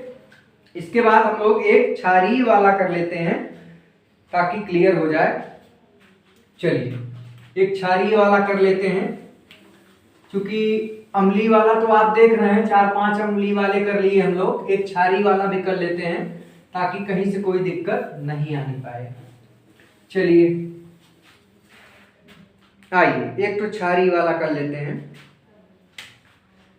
Cl2 प्लस iO3 माइनस, ये अगला एग्जाम्पल है, छठा है। Cl2 plus iO3 minus plus OH minus gives iO4 minus plus 2Cl minus H2O, 2Cl minus plus H2O। ठीक, चलिए अब यहां पर हम लोगों को फिर वही काम करना है। क्या करना है ध्यान से देखिए। Cl2 प्लस, एक बार एग्जाम्पल फिर मिला लीजिए, नहीं झंझट फिर बढ़ेगा। Cl2 plus iO3 minus plus OH minus, ठीक है ठीक है। चलिए आइए अब एक एक करके फिर हम पहला स्टेप वही कि किसका ऑक्सीकरण और किसका अपचयन उसको पहचानते हैं। यहाँ पर देखिए क्लोरीन में Cl2 चूंकि अकेला है, स्वतंत्र अवस्था में है, यहाँ पर Cl-2 है, तो यहाँ पर क्या हो जाएगा, इसकी ऑक्सीकरण संख्या जो है 0 से कितनी हो जा रही, -2, क्योंकि एक क्लोरीन की -1 होती है, 2 क्लोरीन है तो -2 हो जाएगा। तो कितने 0 से -2, इसका मतलब ऑक्सीकरण संख्या घट रहा है, कमी हो रही है। तो कमी क्या है, अपचयन, अपचयन हो रहा है। क्लोरीन का क्या हो रहा है, अपचयन, क्योंकि 0 से -2। यहाँ पर देखिए iO3, OH से हमें कोई मतलब नहीं, H2O से हमें कोई मतलब नहीं, मैंने आपको बताया था समीकरण में आता है जिसे हम बिल्कुल ध्यान नहीं देते, अपने आप खुद ही आ जाएगा। यहाँ पर iO3 में I का देख लेते हैं कितना होगा। iO3 माइनस में I का यक्स मान लीजिए x, ऑक्सीजन का -2 तो ये जाएगा 2 3 6 -6 बराबर -1। अब ये यक्स बराबर -1 प्लस 6 तो यक्स बराबर +5। तो यहाँ पर I का कितना आ गया +5। इधर iO4 में निकाल लीजिए I का, iO4 माइनस, तो यहाँ पर x -8 बराबर -1 तो x बराबर -1 प्लस 8 तो x बराबर +7। तो यहाँ पर देखिए I का +5 से +7 कहने का मतलब ऑक्सीकरण संख्या यहाँ पर बढ़ रही है, ये को मिटा लीजिए। तो इसका मतलब I की ऑक्सीकरण संख्या बढ़ रही है, तो क्या हो रहा है यहाँ पर ऑक्सीकरण हो रहा है। हमने पहला स्टेप फॉलो कर लिया, पहचान लिया कि किसका ऑक्सीकरण हो रहा है, I का। अपचयन किसका हो रहा है, क्लोरीन का। दूसरा स्टेप क्या करते हैं कि जिसका ऑक्सीकरण और जिसका अपचयन हो रहा था उसको बैलेंस कर लेते हैं। तो दूसरे स्टेप में हम क्या करेंगे, अब यहाँ पर क्लोरीन देखिए, यहाँ पर क्लोरीन कितना है 2 क्लोरीन, यहाँ पर कितने क्लोरीन है 2 बराबर है, ठीक है। अब यहाँ पर I कितने हैं, एक I कहने का मतलब बराबर है। तीसरे स्टेप में हम, इसका मतलब दूसरा स्टेप हमें नहीं करना है, ऑलरेडी तत्व बराबर है। तीसरे स्टेप में हमें क्रॉस मल्टीप्लिकेशन करना होता है। तो ऑक्सीकरण संख्या में परिवर्तन देखते हैं। I की ऑक्सीकरण संख्या में परिवर्तन कितना हो रहा है, यहाँ पर समीकरण लिख लीजिए Cl2 plus iO3 minus OH ना लिखिए, उसकी कोई जरूरत नहीं, आ जाएगा खुद ही। iO4 माइनस प्लस 2Cl, जल भी मत लिखिए, अभी उसकी भी जरूरत नहीं है, अभी आ जाएगा खुद। यहाँ पर देखिए क्लोरीन की ऑक्सीकरण संख्या, यहाँ पर Cl, ये देखिए ये है, यहाँ पर 0 से क्या हो जा रहा है, 0 से 2 हो जा रहा है -2। तो ऑक्सीकरण संख्या में परिवर्तन, ऑक्सीकरण संख्या में परिवर्तन कितने का है, 2 का आ रहा है। ऑक्सीकरण संख्या में परिवर्तन, 1 मिनट, परिवर्तन बराबर 2। 1 मिनट आप लोग इंतजार करिए, जरा सा हम दूध ले लें। आप लोग आगे लगाते रहिए।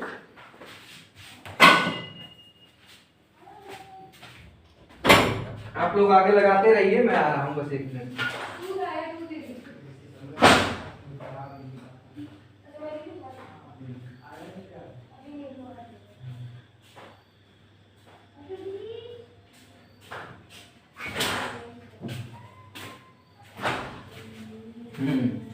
वो आप लोगों के टाइम पे दूध वाला भी आ जाता है, इसलिए थोड़ा सा डिस्टरबेंस होता है। चलिए, तो यहाँ पर आप देख रहे हैं कि ऑक्सीकरण संख्या में कितना था, 0 से 2 यानी 2 का परिवर्तन। यहाँ पर I में आपने देखा कि I की ऑक्सीकरण संख्या क्या हो रही है, +5 से +7 हो जा रहा है। यहाँ पर 2 का यहाँ भी परिवर्तन हो रहा है।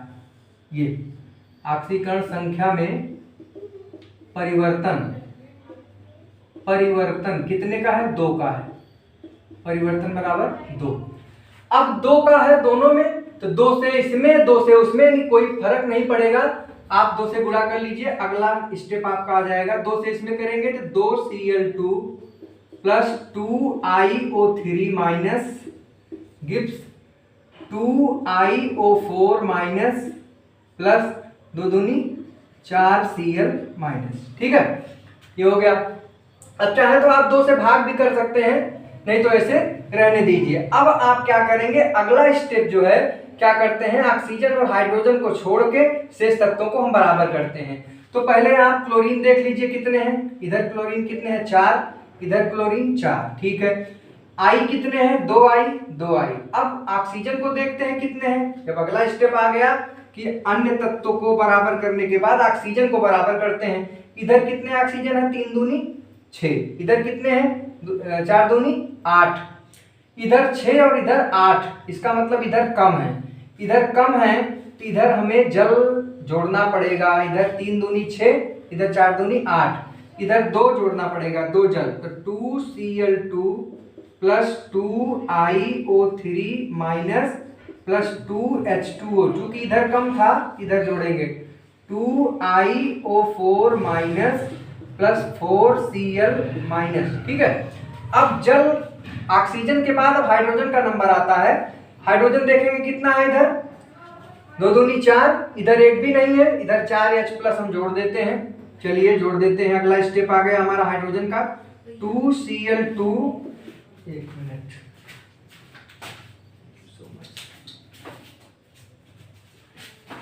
चलिए 2Cl2 प्लस क्या हो जाएगा 2iO3 प्लस 2H2O गिव्स क्या हो जाएगा 2, इसको ऐसे उतार लेंगे 2iO4 minus plus 4Cl minus, कितना हाइड्रोजन था 2 दूनी 4, तो 4H+ यहां लगा दो। अब यहां पर देखिए चूंकि माध्यम क्षारीय है, OH- ये प्रदर्शित कर रहा है कि माध्यम क्षारीय है, तो मैंने एक नोट वहां पर लिखाया था, एक अगला पॉइंट क्षारीय माध्यम के लिए कि क्षारीय माध्यम अगर ये अम्लीय माध्यम में होता तो यहीं पे सही हो जाता, लेकिन अब क्षारीय माध्यम में है, इसलिए हम क्या करेंगे कि देखेंगे कितना H+ है उतना ही OH- दोनों तरफ जोड़ देंगे। तो आप देख रहे हैं H+ 4 है तो 4 OH- दोनों तरफ जोड़ दो, तो बाकी इसे उतार लो 2Cl2 plus 2iO3 minus plus 2H2O gives 2iO4 minus plus 4Cl minus plus 4H plus 4OH-, यहाँ पर OH नहीं जोड़े हैं, जोड़ लीजिए, इधर हम जोड़ देते हैं, प्लस 4H था तो 4OH- भी कर दीजिए, दोनों तरफ उतना ही OH जुड़ता है जितना H+ होता है, 4OH इधर 4OH- इधर, ठीक है ना। अब क्या करेंगे, अब ये 4H प्लस 4OH- क्या करेंगे, दोनों मिलके 4H2O हो जाएगा। चाहो तो आप यहीं पे छोड़ दो, लेकिन आपका एक स्टेप कम और बढ़ जाना चाहिए ताकि स्टेप अच्छा हो जाए, पूरी बात आपको क्लियर हो जाए। तो यहाँ पर देखिए 4H+ और 4OH- मिलके 4H2O हो जाएगा, और ऑलरेडी इधर 2H2 है, 2H2O जब उधर जाएगा तो 4H2O में घट के कितना हो जाएगा 2H2O इधर बचेगा, तो उसको हम एक लाइन में लिख लेते हैं 2Cl2 plus 2iO3 minus plus 4OH-, ये चूंकि उधर जाएगा इसको कट जाएगा, 4H2O था इधर, ये 2H2 उधर जाएगा तो माइनस हो जाएगा, ये 4OH था मैंने 4OH लिख दिया, plus 2iO4 minus plus 4Cl minus plus ये 4H2O से 2H2O घट गया है तो 2H2O बचा है। अब आप चाहें, वैसे तो आपका एग्जाम यही एग्जाम्पल एकदम हल हो गया है, लेकिन आप चाहें तो 2 से भाग भी कर दें, 2 से सब में भाग हो जाएगा, तो हो जाएगा ये Cl2 प्लस iO3, 2 से भाग कर दे रहे हैं, iO3 minus plus 2OH minus gives iO4 minus plus 2Cl minus plus H2O, ये आपका फाइनल बैलेंस रिएक्शन आ गया। आप चेक कर सकते हैं कि आपका जो एग्जाम सारे इसमें सारे तत्व जो हैं बैलेंस हैं, ठीक है। तो इसमें कोई घबराने की बात नहीं है, सब कुछ वही है, केवल क्या होता है क्षारीय माध्यम में यहाँ से थोड़ा सा हम एक स्टेप और बढ़ा देते हैं, जितना H+ आया रहता है दोनों तरफ उतना OH जोड़ देते हैं, बाद में जितना H+, 4H+ 4OH मिलके 4H2O हो जाता है, फिर इधर वाले H2O को एक तरफ कर लेते हैं, घटा दिए, यहाँ पर 2H2O बचा, फिर आपका यहाँ पर अगर आप चाहते तो यहीं पे छोड़ देते, आपका सही था, लेकिन कहीं ना कहीं 2 से सारे से पूरे सब समीकरण में भाग कर दिए, अब क्रिया और साधारण हो गई। तो इस तरीके से आपने देखा कि किस प्रकार से आक्सीकरण संख्या विधि द्वारा हम समीकरण को संतुलित करते हैं। आप ज्यादातर एग्जाम्पल्स मैंने आपको बताए हैं, महत्वपूर्ण जितने थे मैंने आपको बताए, अब आप खुद से 2 4 10 आप जरूर करिएगा, क्योंकि जब तक आप प्रैक्टिस नहीं करेंगे तब तक आप परिपक्व नहीं होंगे, मैच्योर नहीं होंगे, और प्रैक्टिस मेक्स मैन परफेक्ट। और ये आज आपका चैप्टर लगभग पूरा समाप्त हो गया। आशा करते हैं कि आपको सारी बातें समझ में आई होंगी। एकदम सिंपल तरीके से मैंने बताने की कोशिश की, आप इसको प्रैक्टिस करिएगा, ज्यादा से ज्यादा आप इसको प्रैक्टिस जितना करेंगे उतना आप परफेक्ट बनेंगे। अगर आपको सारी बातें समझ में आई हो, आपको अच्छा लगा हो, सब सारी बातें क्लियर हुई हो, तो आप लाइक करिए और कहीं ना कहीं शेयर भी किया करिए अपने दोस्तों में भी, और नए हैं तो चैनल को सब्सक्राइब करिए ताकि ज़्यादा से ज़्यादा आपको कंटेंट्स मिल सके और अच्छी चीज़ें आपको प्रोवाइड हो सके। आपके साथ हम जुड़े रहें। Thank you so much.